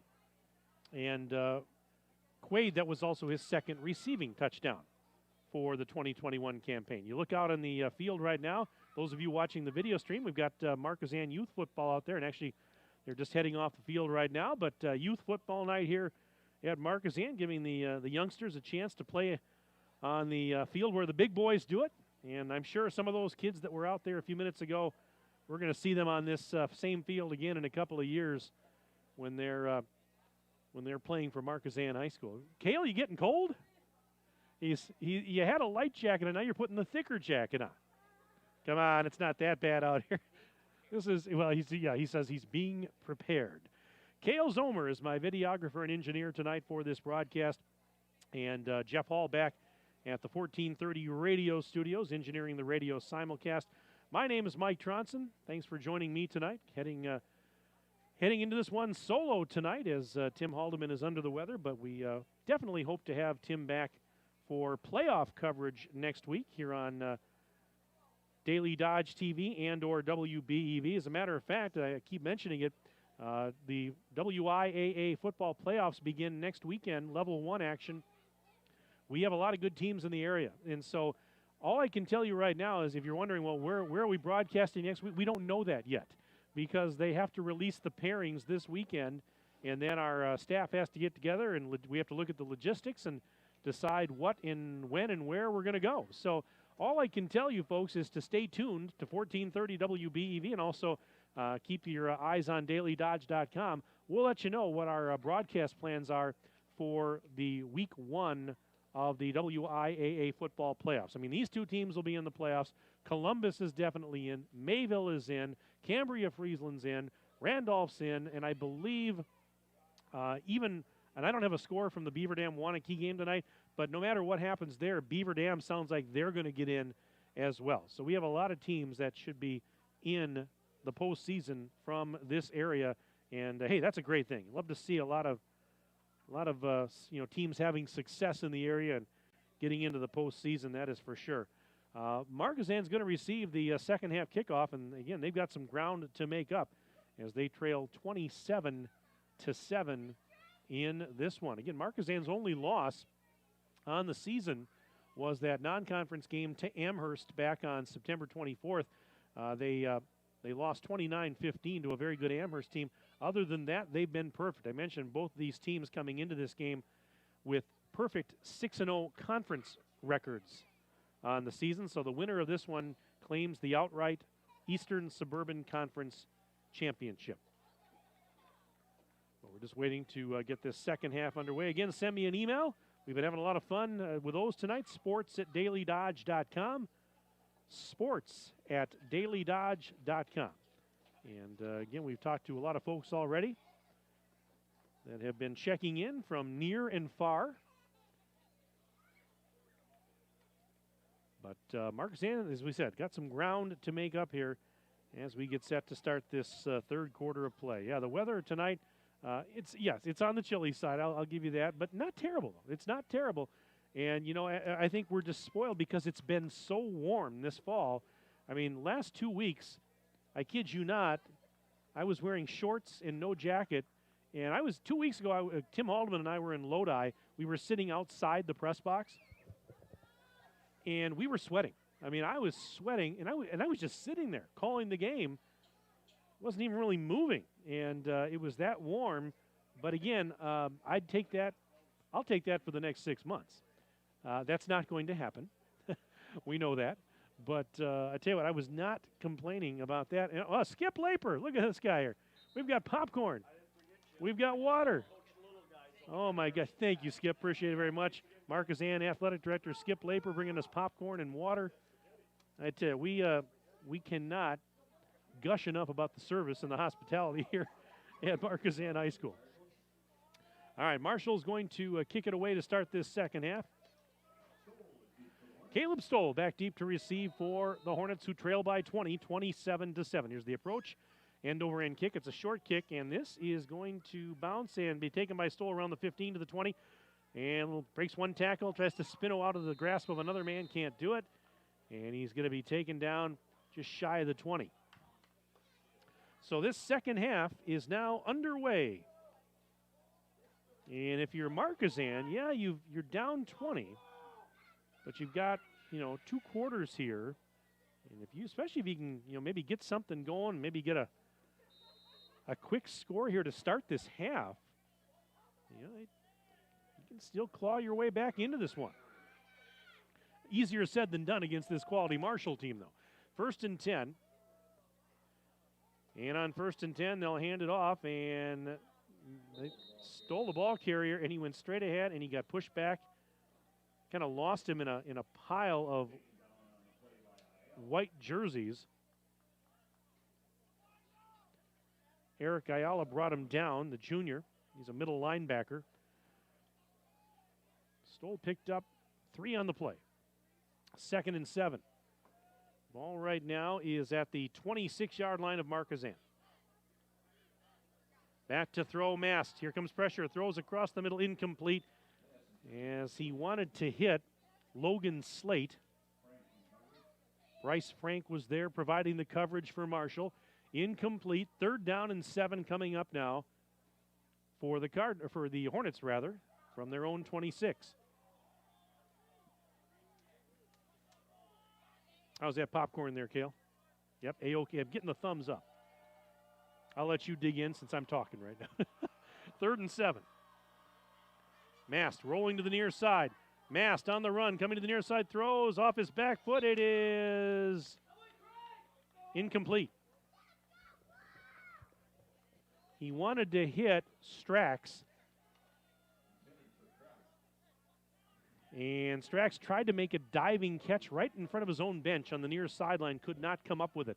So it's 4th and 7.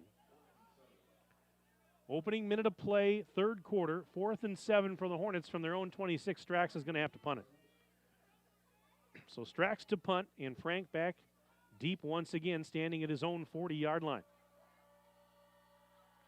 Snap back to Strax. He's going to run with it. Now he kicks it, a little running kick, and it's going to take a Markesan bounce. Frank's just going to let it bounce back to about the 30-yard line.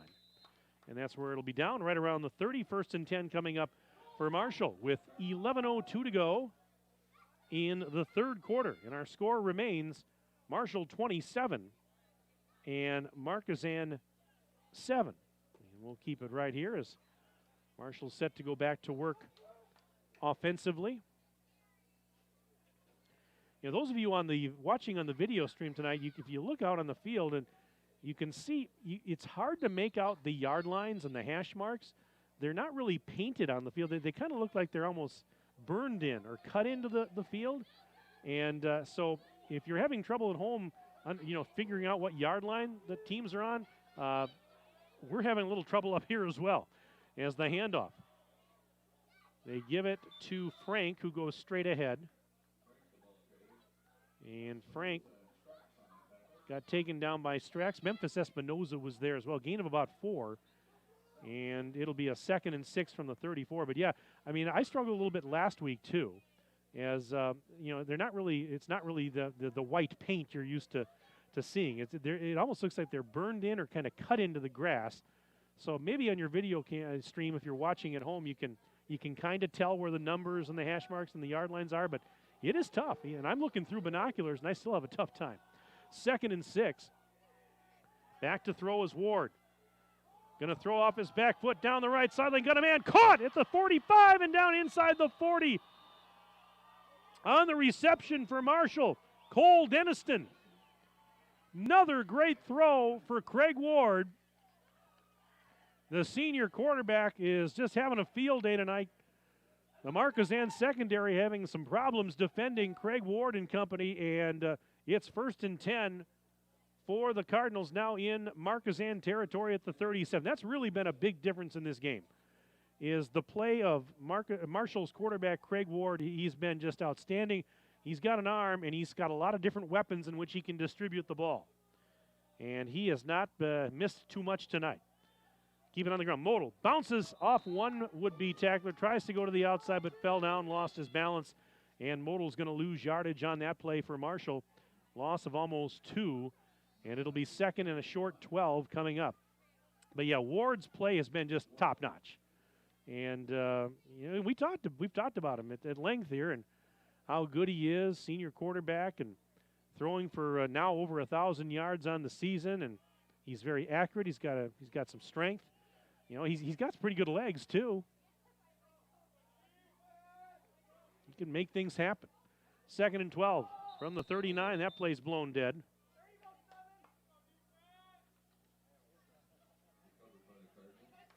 The ball had barely come out, and Marshall recovers, but it's going to be, looks like no gain. So 3rd and 12.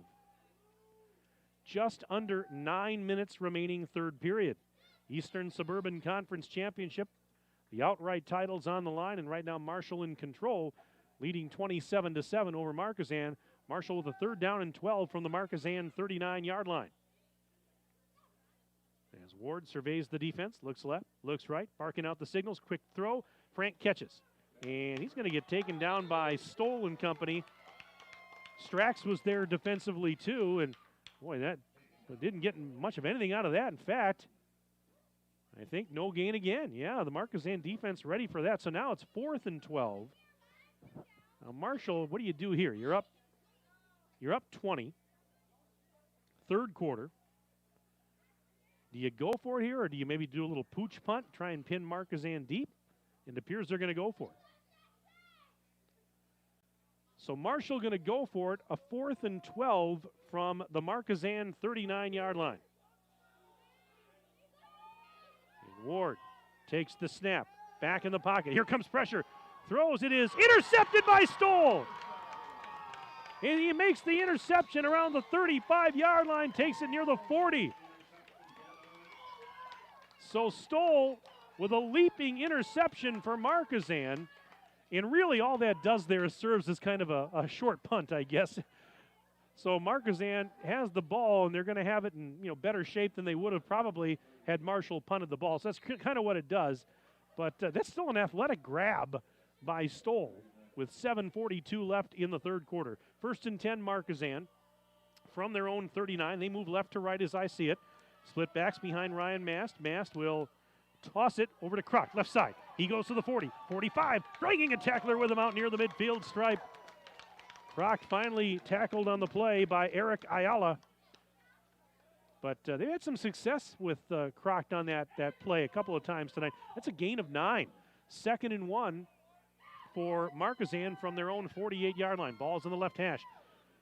And Mast is going to get sacked on that play, as he will be stopped by Jack Hellenbrand, senior defensive end. And that is a loss of, Almost 4 on the play, back to the 45. Jack Hellenbrand, the defensive end on the stop. Is he any relation to the Hellenbrand's family that runs the hardware store? I'm assuming so, but I'm not sure.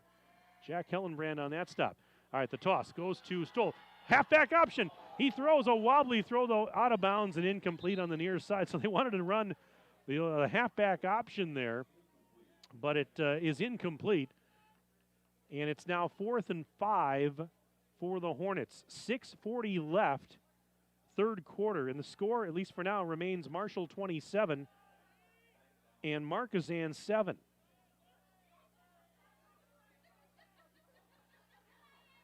And it would see Frank is back to receive, and yeah, Strax is back in punt formation. So Markesan is going to punt it away. Strax once again to do the honors.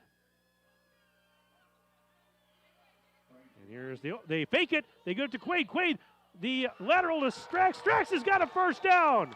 So they faked the punt.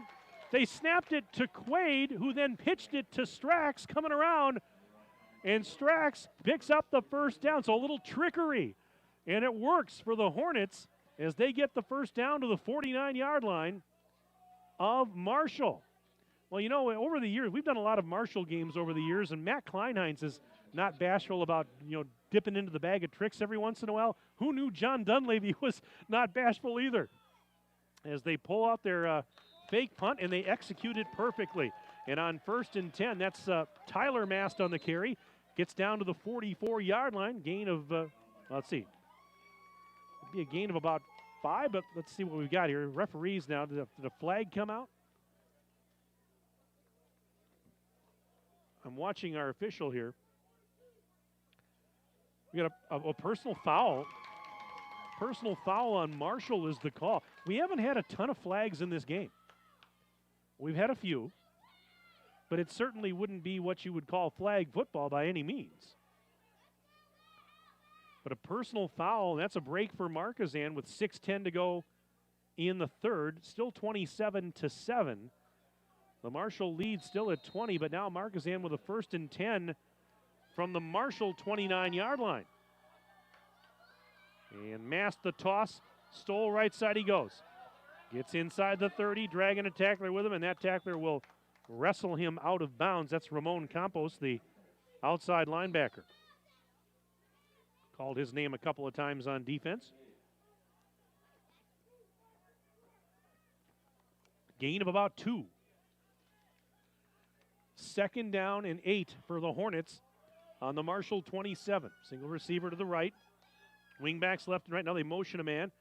They give to Tyler Mast, and he is stood up. He is not going anywhere. And that is big number 73, Taylor Mahalik, saying, no, you're not going anywhere. 6'3" 260-pound junior Taylor Mahalik stuffing Mast on that play for, well, pretty much no gain. Nice play by Mahalik. Just over 5 minutes left, third period. Make it 3rd and 7 for the Hornets at the Cardinal 27. Fake the handoff, did Mast. He wants to throw. Now he's going to run to the right. Being chased, pump fake, still running, and he's forced out of bounds near the 20. He was forced out by Mason Collins, the outside linebacker. And he's still a few yards shy of the first down marker. It's going to be 4th and 3. And this is 4-down territory here. I mean, you're down 20 points. It's late third quarter. You're at the, about the 22 or so of Marshall. Yeah, they're definitely, this is 4-down territory. 4th and 3. Hornets go for it. And this is Ryan Mast on the keeper. Bounces to the left side. He's to the 15. He's to the 10. He's to the 5. Breaks a tackle. And he is in. Touchdown, Markesan. A 22-yard run on the quarterback keeper by Ryan Mast. And with 4:40 to go, third quarter, it's now 27-13, Marshall. How about that? So Mast, 22 yards to the house. And now the extra point attempt. This game is not over, folks. It's not over by a long shot. And Lupe will attempt that kick. Here it is. Plenty of leg. Right through the uprights. It's good. So now with 4:40 left to play, third quarter, it is Marshall 27 and Markesan 14. But Tyler Mast with a 22-yard touchdown run. And like I said, this game is far from over. Still got some work to do if you're Markesan, but slowly clawing your way back into this one. Send me an email, sports@dailydodge.com. Sports@dailydodge.com. If you'd like to check in during the second half tonight, I'd be happy to give you a shout-out on the broadcast. Love to know who you are and where you live, where you're cheering from, and who your favorite player or favorite team is. We'd love to hear from you. Sports@dailydodge.com. Mike Tronson along with Cale Zomer and Jeff Hall. 4:40 to go, third period. First score of the second half, and it belongs to the Hornets, who are feeling a little bit better about themselves right now.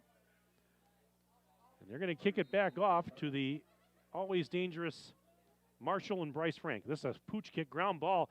This is going to not go out of bounds. It's going to be fielded back around the 15, and a great play by Tyler Mast on special teams to get there and bring down the return man, Colin Peterson. So let's see now. Markesan, they've got some jump in their step here. We haven't seen that really in them all night long. And the Hornets, there's a little bounce in the old step right now, and there should be. I mean, if you're Marshall, you're still up 27-14, but you don't want to let your foot off the gas if you're Marshall. If you're Markesan, you want to keep this momentum going. 1st and 10 for the Cardinals on their own 16, moving right to left, third quarter. Ball's on the right hash. Ward barking out the signals once again as he goes back to throw. Looking to the near side. Ball's in the air. It is caught! Oh, my goodness. Caught on the play by Siegschlag. Stoll was right there with him in coverage, tried to fight him and wrestle the ball away, and Siegschlag came down with it. Now he's hurt as he's on his knees on the field, and the trainer out there right now to attend to him. But wow, I mean, you can't play coverage any better than Stoll did. He was right there with Siegschlag. It was basically a jump ball, both players fighting for it, and Siegschlag made a tremendous catch. He came down with the ball, and now he's up, and that's a good sign as he's going to trot off under his own power. That's good news there for Marshall. But, I mean, Stoll couldn't have played that any better. I mean, that's just really, really good coverage. That's just an athletic play by Siegschlag, and, boy, good news to see him bounce back up after a few seconds on his knees. Let's hope he's all right. Looks like he is. 4.5 minutes to go, third quarter. 1st and 10. Marshall now on the 37-yard line after a gain of 21. Ward will give it up, and nothing happening there. Ball carrier was Modal, and Jaden Digman brought him down in a heartbeat. Digman snuffed that one out in a hurry. No gain on the play. 2nd and 10 as we approach the 4-minute mark and counting of quarter number 3.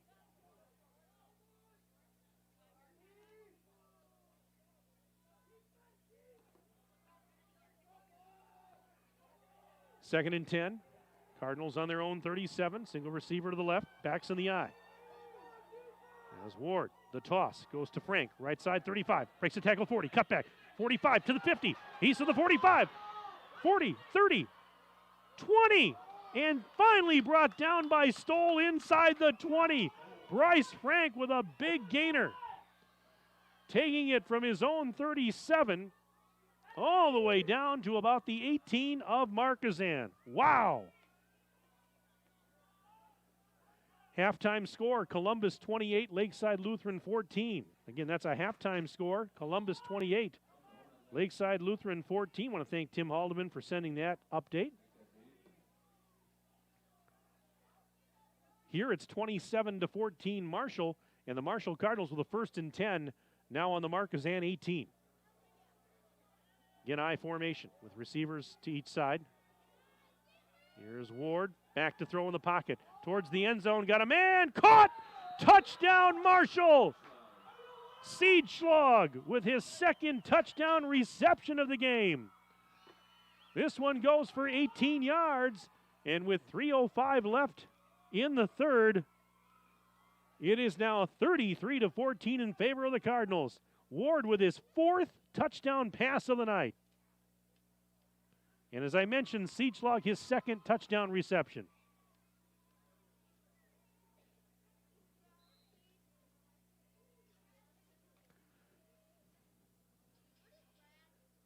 And now the two-point conversion, kind of the Daffy Duck formation, we'll call it here, as they snap it back to Ward. Quick throw, and it's incomplete. So the two-point conversion is no good. But just what the doctor ordered for Marshall after Markesan had quite a bit of momentum. It is now 33-14 in favor of the Cardinals, and Craig Ward with 4 touchdown passes in the game. He is having a night. Crazy good tonight.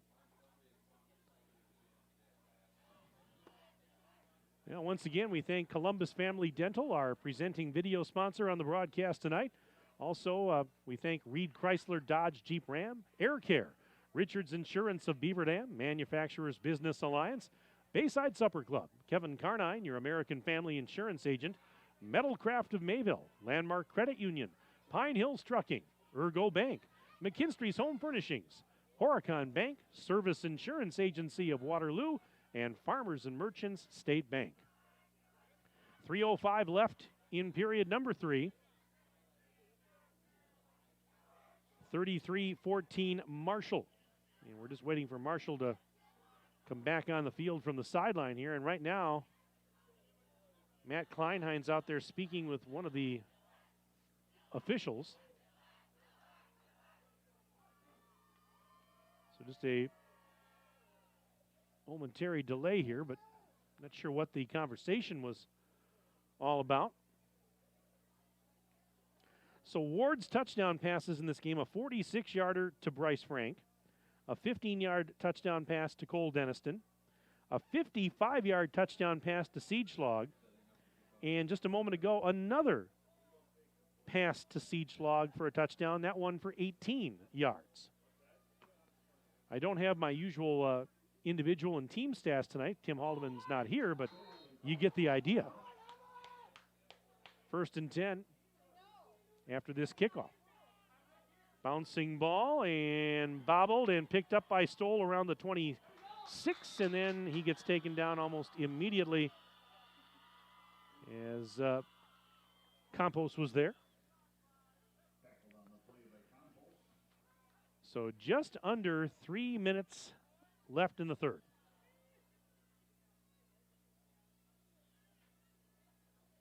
You know, I was talking with Matt Kleinheinz this week for Marshall, and Marshall is right at the cutoff of Division 5 for the postseason. And it's 1st and 10, by the way, for Markesan from their own 30. And they'll keep it on the ground, and just not much happening. Masked the ball carrier.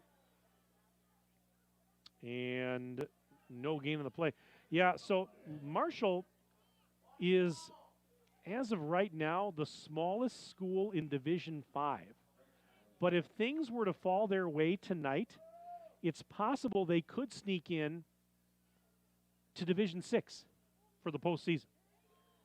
And again, just, boy, good defense by Marshall as Markesan tries to go up the heart of that Cardinal D and just finding it tough going. Well, they did get a couple, I guess, but yeah, I mean, I talked to Matt Kleinheinz, and I said, obviously it would be favorable if for some reason you were, to fall down to Division 6. And he said, oh, absolutely. That's not a given. That's not a guarantee. But Marshall is borderline. They could, if certain things fall their way, they could be a Division 6 team in the playoffs. Likely they're going to be D5. And here's Mass being chased out of the pocket, coming to the near side, throws on the run. He just threw it away. he was running for his life. But yeah, I mean, from what I was understanding, Marshall has like one more student than, I forget the school that has one less student, and they would be the top school in Division 6. Was that Cedar Grove, Belgium, maybe, or something? But anyways, they were kind of hoping Marshall was that maybe, if certain teams win tonight or lose tonight, that maybe it would fall their way that they could be in Division 6 for the postseason. We'll see when the pairings come out, but my best bet would be Division 5. I mean, but you never know. Stranger things have happened. All right, it's 4th and 7 in a punting situation here for Markesan. Strax will kick it. Gets the punt away. And it will take a Markesan bounce inside the 30, down to about the 26 or so of Marshall, where they will take over 1st and 10 with a $1:39 left to play in period number 3. It's 33-14 in favor of the Cardinals. Got another email here. This says, hi, my name is Nathan, and I'm watching my cousin, number 18, Matthew Model, for the Cardinals. We're watching from Palm Harbor, Florida, and enjoying the game. Thanks for broadcasting. Nathan, thank you very much for that nice email. I tell you what, how's the weather down there in Palm Harbor, Florida? I bet you it's nice and warm. Wish I was in Palm Harbor, Florida, but hey, this is fun too. 1st and 10 now for the Cardinals from their own 27. And there's a flag in the play as Ward was on. He has kept it that time. Now, is Palm Harbor, is that on the Gulf side of Florida, or is that on the eastern side of the state? Is it on the Atlantic side? I'm not sure. I know Florida, but I'm not. I've been to Florida many times and been in different parts of the state. Holding is the call, by the way, on Marshall. So I was just wondering, is Palm Harbor, is that on the Atlantic side or is that on the Gulf side? Last time I was in Florida, I was on the Gulf side when I was in Naples a couple of years ago in late December. I was announcing high school basketball down in Naples. 85 degrees and sunny every day that entire time we was there. I was spoiled. All right, 1st and 20 after that holding penalty. Ball's back at the 17-yard line of Marshall. Greg Ward just taking his own sweet time here. Marshall's got a 33-14 lead. Don't have to rush anything at the Orlando. I've been to Tampa, been different places in Florida. Naples was by far my favorite. I really liked Naples and Fort Myers. Oh my goodness. Now, granted, again, I was spoiled.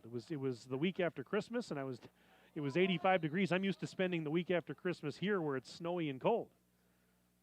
But I had a great time down there. It was fun to see, be down there in Florida at Christmas time and see lighted palm trees. That was fun. I enjoyed that, among other things. My wife and I, we went to the beach, the pier and the beach in Naples in December. It was just something strange, but it was fun. All right, and on a 1st and 20 play, more flags coming in.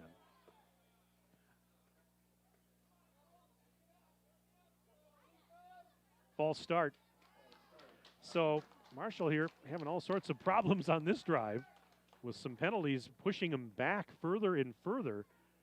I mean, my goodness, they have to get all the way out to about the 37-yard line to get a 1st down. Right now, they've got the ball. I'm trying to see, they spotted it right on the 10. So this is 1st and 27. Holy cow. 1st and a country mile for Marshall. Final 15 seconds of the 3rd quarter.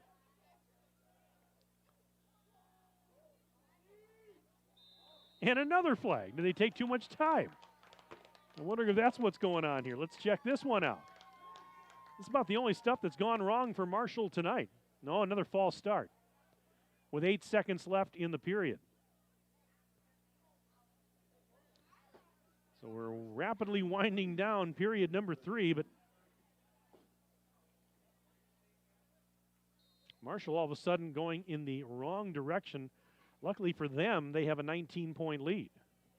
And now they wind the clock. That's going to do it. End of the 3rd quarter here in Markesan.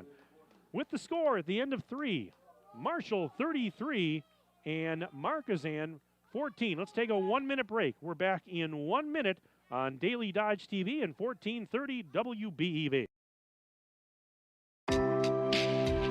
dentist cares about me. Hi, this is Dr. Adam Forster. At Columbus Family Dental, we care about you and your entire family. We're here to provide comprehensive, convenient care for you and your loved ones in a comfortable, laid-back environment. Whether you need braces for the kids or cosmetic work for yourself, we're here waiting for you. Call us today at 623-5559 to set up your no-pressure, free consultation to see if we're the right fit for you. Backed by popular demand, it's the Jeep Celebration event at Reed Chrysler Dodge Jeep Ram in Beaver Dam. Hello, this is Brent Reed. While inventories may be a little lean, the deals are more than stout. Brand new 2020 Renegade Trailhawks from $23,377. Jeep Cherokee Latitude Plus 4-wheel drives $28,347, and the all-new Chrysler Voyager at $27,745. Speaking of lean inventories, we need your trade and we'll pay up to get it. Let our family take care of your family at Reed Chrysler Dodge Jeep Ram in Beaver Dam and reedchrysler.com.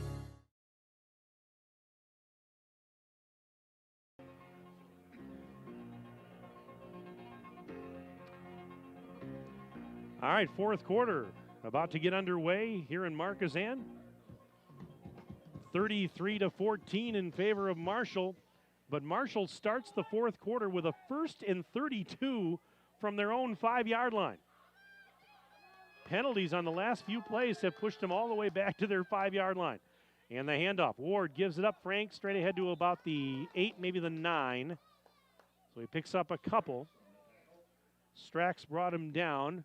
They mark it around the 9, so it's going to be a gain of 4 and second and about 28 or so to go. We got another email from Nathan, and he says, it's Nathan again. Palm Harbor is on the west side of Florida. It's just west of Tampa. He says it's very hot. The heat index was around 100 degrees there today. Wow. Yeah, that's hot. That's very warm on 2nd and long here for Marshall. Back to throw Ward. Dumps it off Frank. And he's to the left side to the, about the 10, but he gets tripped up by Tyler Mast. And I've been to Tampa a couple times. And in fact, my uncle grew up in Bradenton, Florida, which is fairly close to the Tampa area. It is in the Tampa area. And, yeah, boy, 100 degrees. And, Nathan, thank you very much for the email. That is warm, no doubt about it. By the way, if you're wondering what the temperature is here right now at this moment in Markesan, Wisconsin, it is partly cloudy and 48 degrees. Luckily, there's not much of a wind, so it's tolerable. At least I think it is. 48 degrees. As the toss goes to Frank, coming to the outside. 15, he's to the 20, right sideline, dragging him out of bounds. For Markesan was Tyler Mast. So the temperature today in Palm Harbor, Florida was a mere 50-some-odd degrees warmer than it is right now here in Markesan, Wisconsin. I'm not complaining. So that's the difference between the temperatures higher than it is here right now. But you know what? This is nothing. 48 degrees is nothing because in a couple of months here, we're going to wish it was 48 degrees. I'm just having fun. All right, it's 4th and 6, and Marshall's going to have to punt this one. And a wobbly end-over-end punt out of bounds on the near side of the field. But Nathan, thank you very much. I appreciate the geography lesson, because I wasn't quite sure where Palm Harbor is. Now I know. It's over by Tampa. And again, if you want to send an email in here before the end of the game, please do so to sports@dailydodge.com. Sports@dailydodge.com. We can talk about your favorite team, your favorite player. Send me your name. Let me know what the temperature is where you are today if you want to do that. 10:15 left in the game. 33-14. As Markesan trails Marshall. Cardinals in control. Hornets going right to left in the fourth quarter with a 1st and 10 from their own 47. Pretty good starting field position here, but a lot of ground to make up. Mast, there's a flag on the play as Mast escapes. A tackler in the backfield, now coming to the left side, 45-50, and he's bumped out of bounds by Siedschlag, but there's a flag on the play. You know, I shouldn't have said it earlier. I said we hadn't had a lot of flags in this game, and all of a sudden now we got flags in this game. That is the kiss of death. The broadcaster opened his mouth, and you see what happens. So penalty, and this one is a hold on the Hornets. Yeah, that's the last time I do that. Actually, it won't be, but I can pretend with 10:06 to go. First and 20. Ball's back of the 36, and the toss to Crocht coming to the left side. Breaks a tackle. Out across the 45 and out near the 50 before getting taken down by Siedschlag and company. Let's see, they're going to mark this. That's a pretty decent gain of about almost 13 on the play. So that, yeah, it's going to set up a second down in about 8, or actually a long 7, we'll call it, from the 49-yard line. Another toss. Stoll, right side. Ooh, and he gets hit hard, bounces off one tackler across the 50, and then the ball came out, and I think he fell on it, though. Yeah, Markesan, still their ball. And so it's going to set up third down in about 4 to go after a pickup of about 3. 3rd and 4 from the Marshall 47 for the Hornets. Single receiver to the left. Motion a man. The snap is fumbled, picked up, though, by Markesan, and then the cavalry got there. So that play didn't have much of a chance as the snap was fumbled. It was picked up by Micah Crocht, but there was nowhere for him to go. And might have lost a yard on the play, but that's going to set up a 4th and 5 with 8:39 to go in the game. And now, yeah, at this point, you're down 19. You have no choice. You got to go for it. You're running out of time. So a 4th and 5 for Markesan from the Marshall 48. Mass back to throw.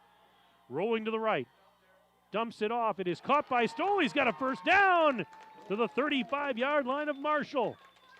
Well, nice job by Mass to race to the far side and find his man. And it's going to keep the drive alive as they'll mark it down at the 35-yard line.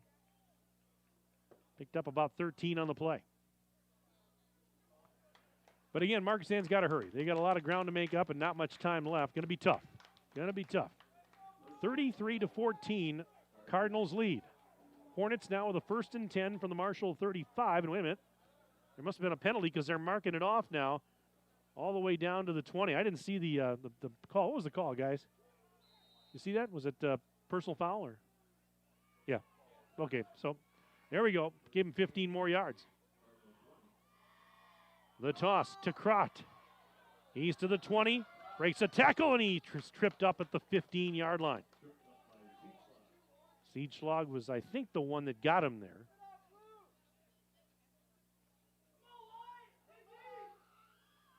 Just under 8 minutes left. Markesan in hurry-up mode here with a 2nd and 5. The pitch goes to Stoll. Right side, he'll run flag on the play. Boy, flag's coming in with regularity now. We'll check it out. And folks, if you want to blame me, go right ahead. I'm sure you're already doing that.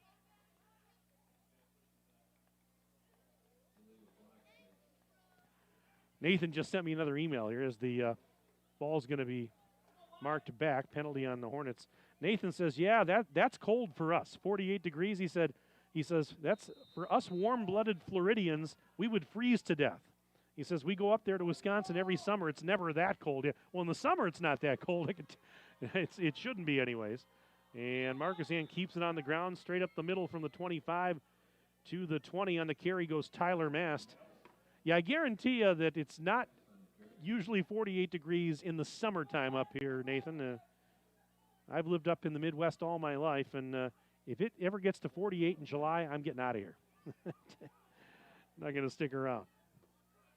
No, I love it here. 3rd and 11 now for the Hornets from the 21 of Marshall. This is Mast on the keeper, running to the left side, and he flipped it out at the last second to Crocht, gets inside the 15, Down inside the 10. And did he get the first down? I believe he did. Oh, my goodness. At the last second, Mast flipped it to Croct, who took it for a first down. It's actually first and goal, as the ball is at about the 9. How about that play? Markesan's not going down without a fight, that is for sure. And on first and goal, straight ahead, diving up the middle was Mast. Ayala brings him down. Takes it to the 5, so a gain of about 4. Second and goal from the 5. Again, Markesan in hurry-up mode. Mast back to throw on second and goal, being chased. Throws off his back foot. It is incomplete. He wanted to hit Slate over on the right side of the end zone.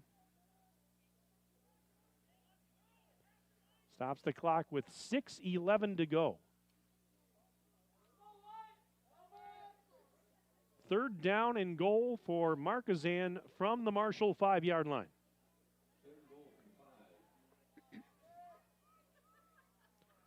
They're going to pack it in pretty tight. There's one receiver, that's Quaid, wide to the left. Mast under center. Will give it up. And they get in, and I don't see a signal. Tyler Mast took it up the middle, did not get in. Stopped at the 1. Fourth and goal from the 1. Keeper by Mast. And he didn't get in. Marshall's going to get the ball on downs. So the Hornets not able to punch it in. Mast that time on the keeper on a 4th and goal from the 1. He's not able to punch it in, and the ball goes over on downs to the Cardinals. Wow. I mean, credit Markesan. They're not going away without a fight, but that is Marshall coming up big on the defensive end, keeping him out. That's the good news. Now the bad news is Marshall's got a 1st and 10 in the shadow of their own goalpost.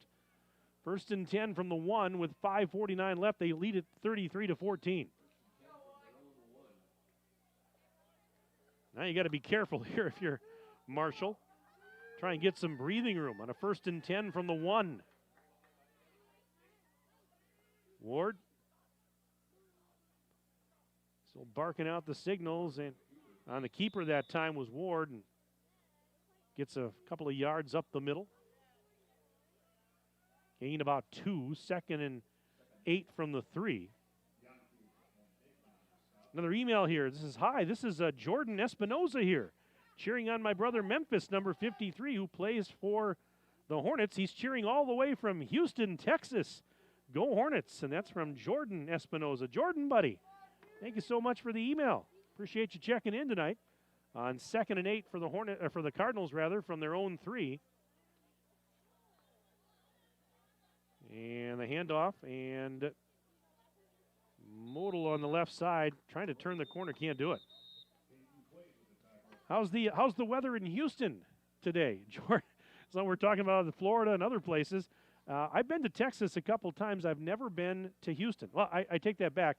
I changed planes in the Houston airport one time, but I've never explored Houston, Texas.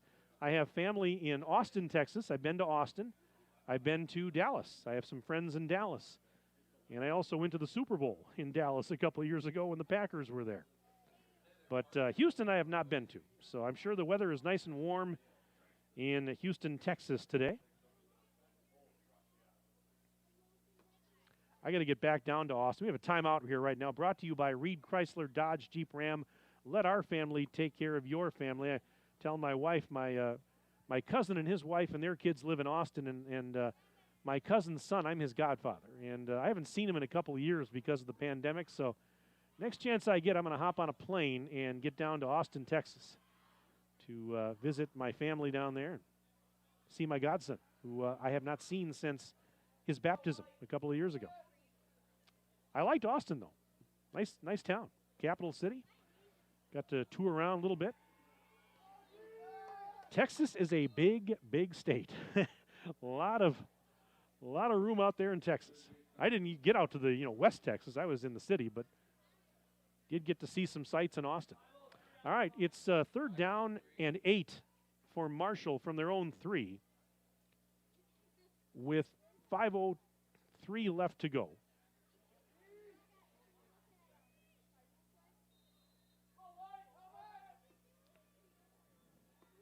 So here we go on a 3rd down.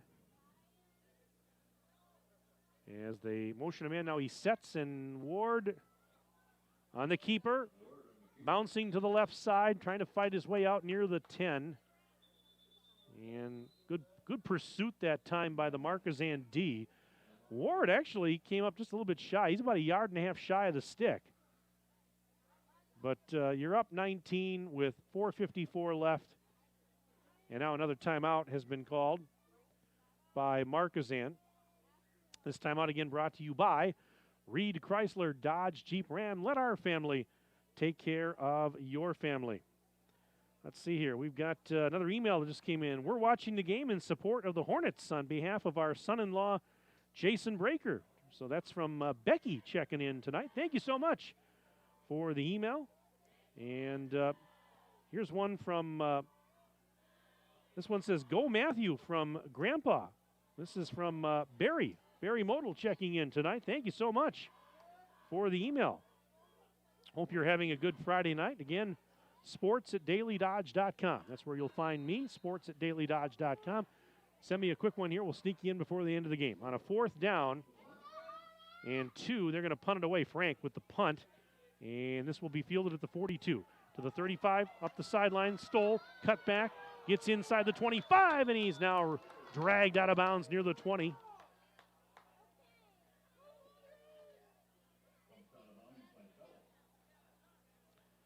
And so pretty good field position here for Markesan. But again, 4:45 left. And Markesan's trailing by 19. So they need a couple of scores, and they need it in a hurry.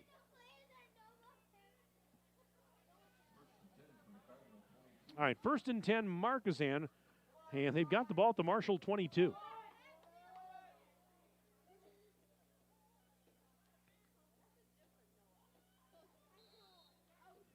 So on this 1st and 10 play, a motion Stoll. Faking the toss was Mast. Here comes pressure. Mast running to the near side. Throwing on the run towards the end zone. It is caught! Touchdown Markesan! Hayden Quaid goes up for that one with, there were a couple of bodies there right in the vicinity, and it's jump ball. He goes up and grabs it, and it's now 33-20. In favor of Marshall, but a 22-yard touchdown pass from Mast to Quaid.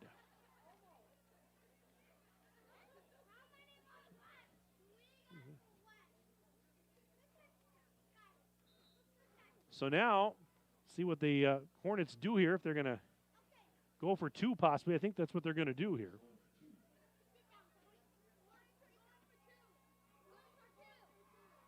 So a 2-point conversion try.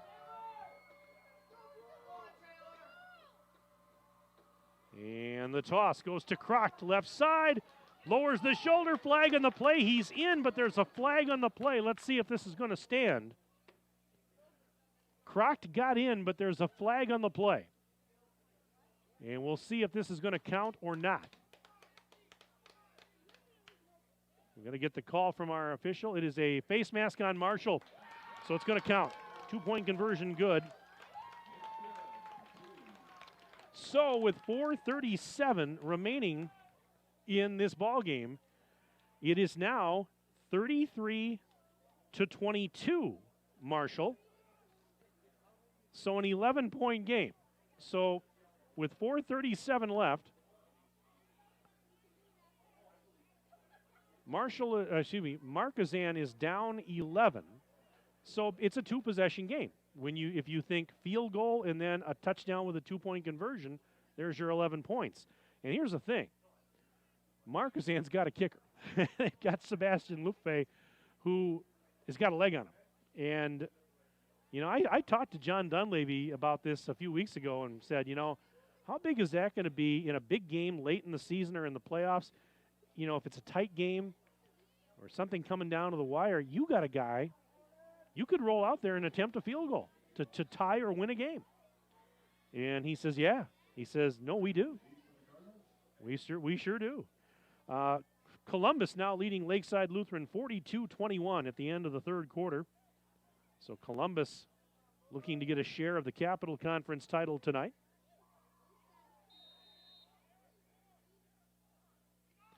And here's the pooch kick, and it's off the hands of a Marshall player, recovered, I believe, by Markesan. They do the onside kick, and they've recovered Tyler Mast. Look out. 4:35 left in this one, and it's not over. They do the pooch kick, the onside kick, and it bounces off the hands of one of the Marshall up men, and Markesan recovers at the Marshall 45 with 4:35 left. Here we go. Fasten your seatbelts. 1st and 10 for the Hornets. From the Cardinal 45-yard line. Back to throw Mass. Pressure coming. He steps up. He's going to run 45, 40. Got some room. 35, and he's out of bounds. Inside the 35-yard line. Siegschlag was there to make sure he stepped out of bounds. But a first down. Here we go. And the ball now at the 34-yard line. Gain of 11, first down. Wow. Did this just get a little interesting here with 4:19 left? And now, wait a minute, we've got whistles and we got timeout, I believe, or what do we got? The officials, we got to change the clock here, what do we got? Okay, well, they're just readjusting the scoreboard clock here. Yeah, it's back to, it said 4:19, now it's back to 4 minutes and 27 seconds left. So apparently there was just an issue with that. Here we go on first down. Mast rolling to the right, throwing on the run, and it's incomplete. Frank tried to make a diving interception on a pass that was intended for Micah Crocht on the right sideline. 2nd and 10 coming up. Our score is Marshall 33, Markesan 22, with 4:22 left in the fourth quarter.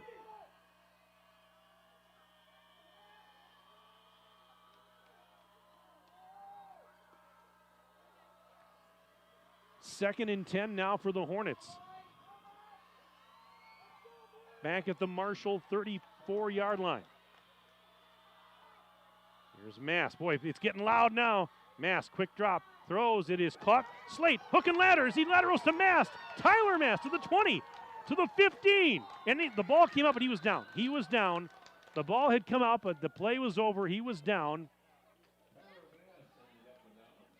So another first down for the Hornets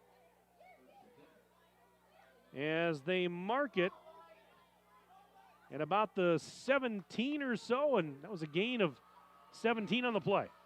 1st and 10. And as that play's blown dead right after the snap, and it's false start on Markesan with 4:03 to go. Wow, did this just get crazy here?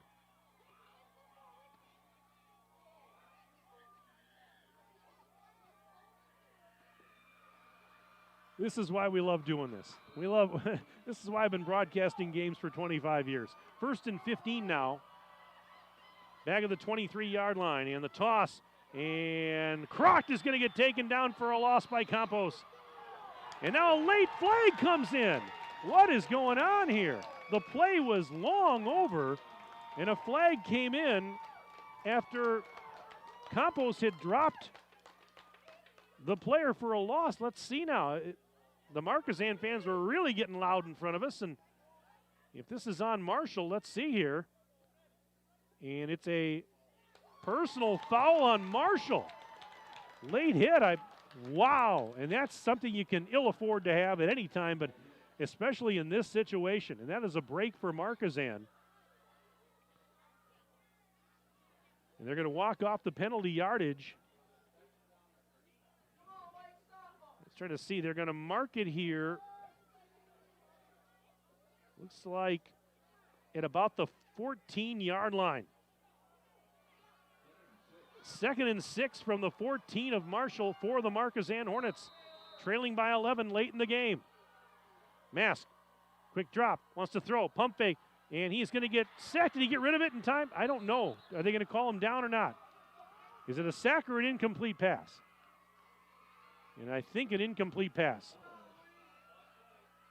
No, they're not. He lost yard. They're going to call it a sack. So it's 3rd and 12 after a loss of about 6. And on 3rd and long, Mast running to the right. Another flag.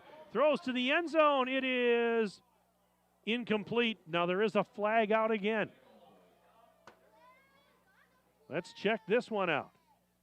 With 3:13 to go, Marshall leading by 11, 33-22. And we're going to get the call here, holding on Markesan.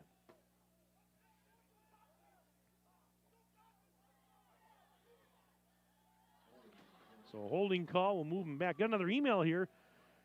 And this one says, congratulations on a great year. Never give up and good luck in the playoffs. That's from Mayor Slate, Mayor Rich Slate from Markesan. Hey, thank you very much.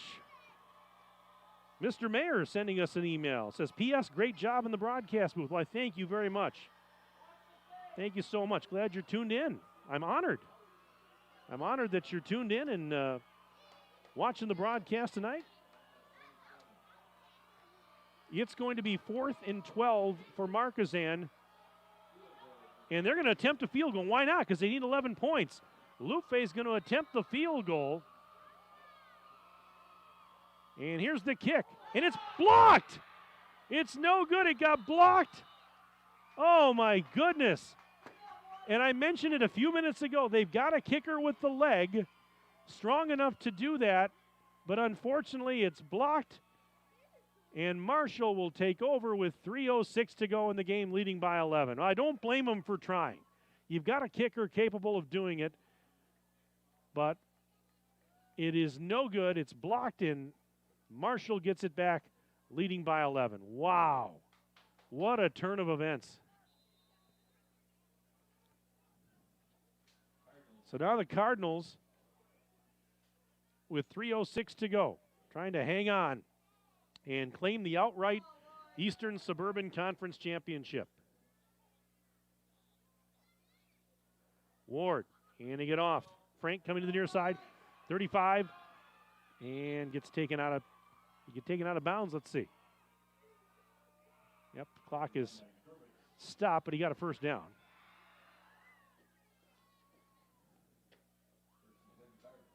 They mark it. What about the 34? Gain of about 15 on that last play.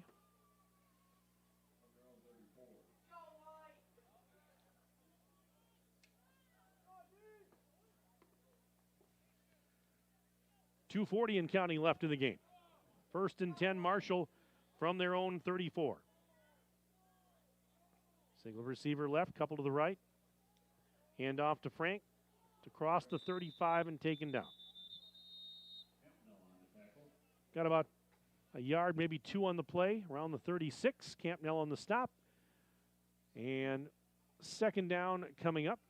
But right now we have a timeout called with 2:27 to go. And this timeout, as always, is brought to you by the good folks at Reed Chrysler Dodge Jeep Ram. Let our family take care of your family. 2:27 left. Marshall in front by 11. Markesan trying to mount a furious second half rally here.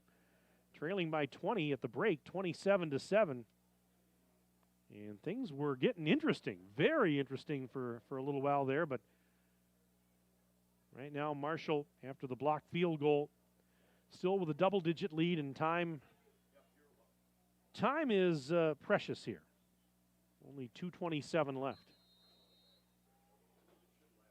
Well, if you're enjoying this one, back at home, watching on Daily Dodge TV or listening on 1430 WBEV, think of how much fun the playoffs are going to be. And they start next week for both of these teams and many other squads across the state. And, of course, we'll be broadcasting games right here.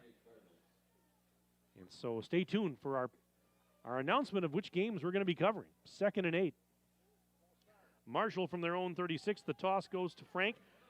35-40 and gets taken down around the 42-yard line by Logan Slate.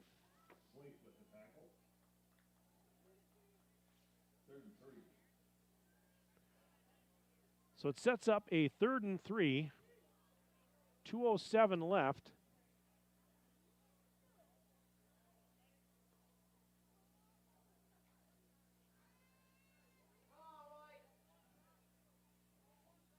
And not much Markesan can do here. 3rd and about 3. Ball's near the 41 of Marshall. They're taking their time. The pitch to Frank. He's got a first down off the left side and out across the 45 to about the 48, maybe even the 49. And that should just about do it for Marshall, as they can pretty much run out the clock now. We're down to $1:37 left. Marshall 33, Markesan 22. What a game this has been. Been a lot of fun, as I said, and great crowd here and on a beautiful night for football. 2 really good teams battling. This is what it's all about. Entertaining small-town high school football on a crisp October night. 1st and 10. Marshall at their own 47.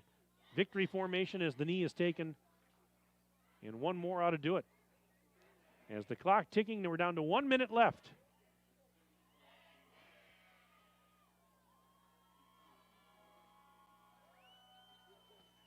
You hear the cheers from the far side of the field where the Marshall fans are stationed.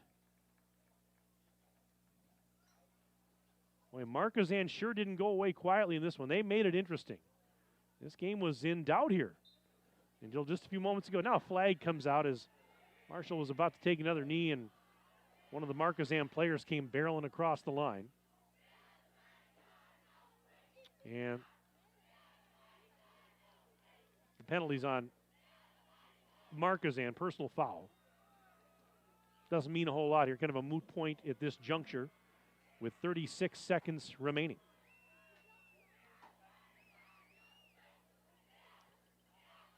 So one more knee ought to do it, as they just get everything reset. The Marshall Cardinals going to finish the season, the regular season, unbeaten.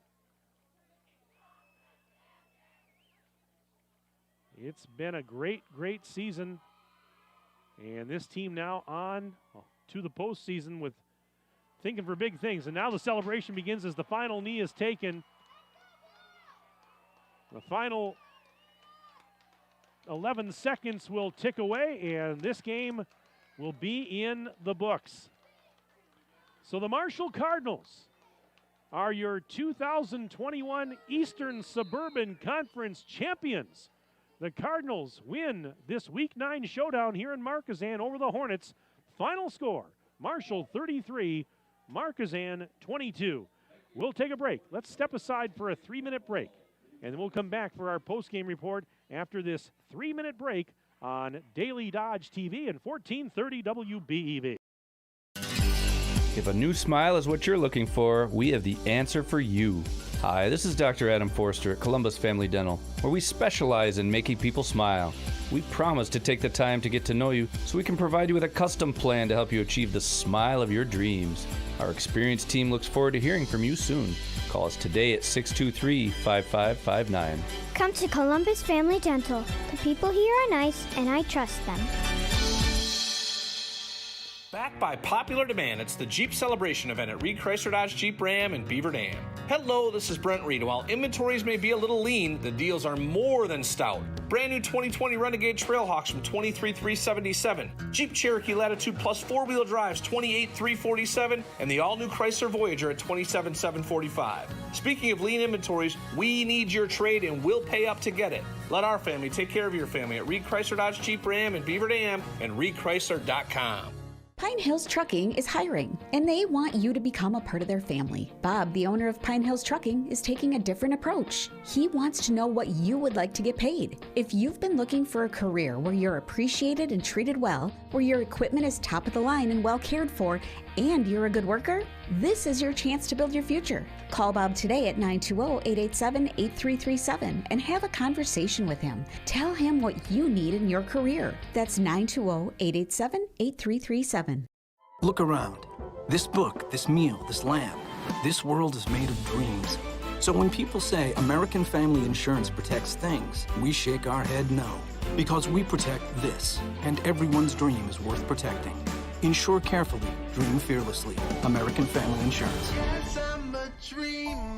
Contact the Kevin Carnine Agency, LLC at 920-887-9700 in Beaver Dam today. American Family Mutual Insurance Company, SI, and its operating company, 6000 American Parkway, Madison, Wisconsin. The local lenders at Horicon Bank are truly bankers who care about you and their community. After all, they live and work right here. For 125 years, Horicon Bank has been invested in the community, helping support a strong local economy. So if you're looking for a loan, checking account, or convenient mobile banking, stop in and meet with your local Horicon banker today. Horicon Bank, the natural choice for local lending. Member FDIC, Equal Housing Lender, NMLS ID number 434805. The Bayside Supper Club on Thursdays from 5 to 8:30, you can have the famous chicken wing and rib combo for $12.99, 10-ounce prime rib for $16.99, and all-you-can-eat deep-fried fan-tailed shrimp for only $14.99. Happy hour drinks at the bar from 5 to 7. Friday is the all-you-can-eat chicken and fish seafood buffet from 4:30 to 9, and Saturday is the prime rib shrimp seafood buffet from 5 to 8:30. Plus, don't forget happy hour from 5 to 7. Sunday brunch is back every Sunday from 10 to 1, featuring prime rib. Check for updates and specials on Facebook.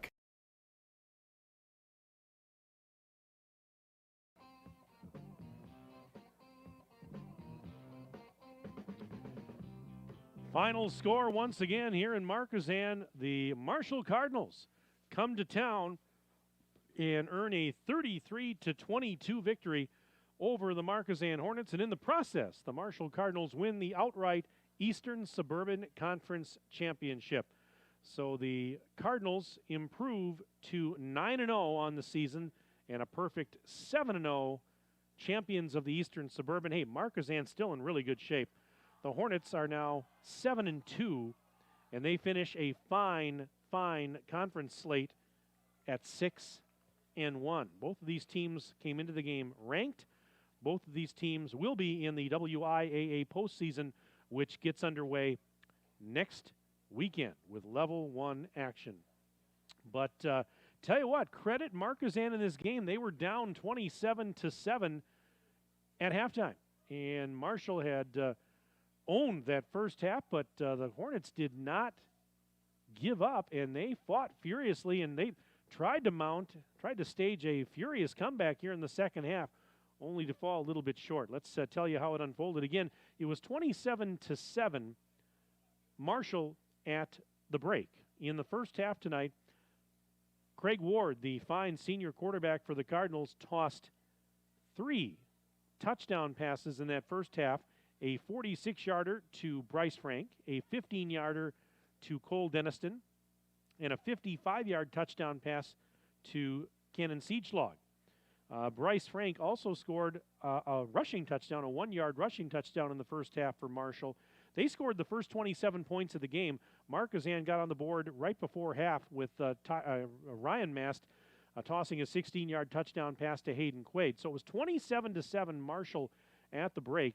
Third quarter, with 4:40 to go, Mast struck again for Markesan as the quarterback threw a 22-yard strike. He ran in. I beg your pardon. He ran in 22 yards for the score, and the extra point was good to make it 27-14 in favor of Marshall. Marshall then, not even 2 minutes later, upped the lead again when Ward tossed his 4th touchdown pass of the game and his 2nd of the night to Siegschlag, an 18-yarder. 2-point conversion was no good, but it was 33-14 in favor of Marshall at that point with 3:05 to go in the third. Markesan wouldn't go away with 4:37 left in the fourth quarter. Mast with a 22-yard touchdown pass to Quaid, and the 2-point conversion was good. That made it 33-27 in favor of the, 33-22, beg your pardon, 33-22 in favor of Marshall. And Markesan, they got within 11 at that point. They got the ball back after an onside kick. They worked it into Marshall territory, and they ended up going for a field goal to try and cut the deficit to 8, but the field goal was then blocked. And Marshall got it back and was able to hold him off the rest of the way. But this got a little interesting at the end, but the Marshall Cardinals in the end are winners 33-22, and they take the outright Eastern Suburban Conference Championship. So with that, we've come to the end of the regular season. And playoffs again, the pairings will be announced this weekend for Level 1 action.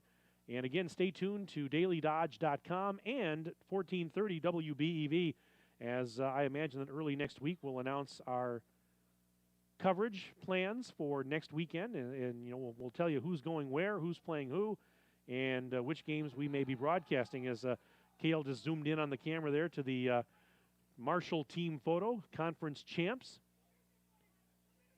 And they're having a good time. They're celebrating right now. They don't want to leave the field. This is sweet for them.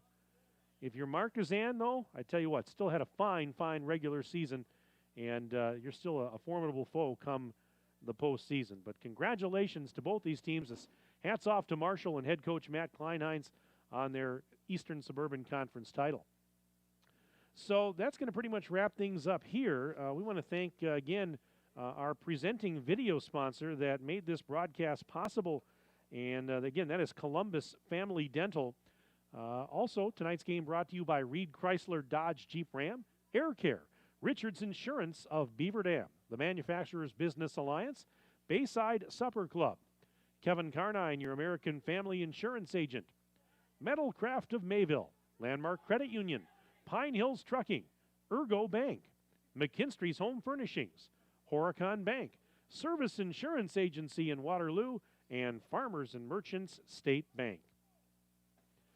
So thanks again to all those fine partners for their sponsorship of high school athletics. Again, I want to thank Jeff Hall back at the WBEV studios on Bill McCullum Way in Beaver Dam for engineering the radio simulcast tonight. I want to thank Cale Zomer, my videographer and engineer here on site tonight for the dailydodge.com, Daily Dodge TV video stream. Cale, thanks, buddy. Great job as always. This was a fun one, as they usually are.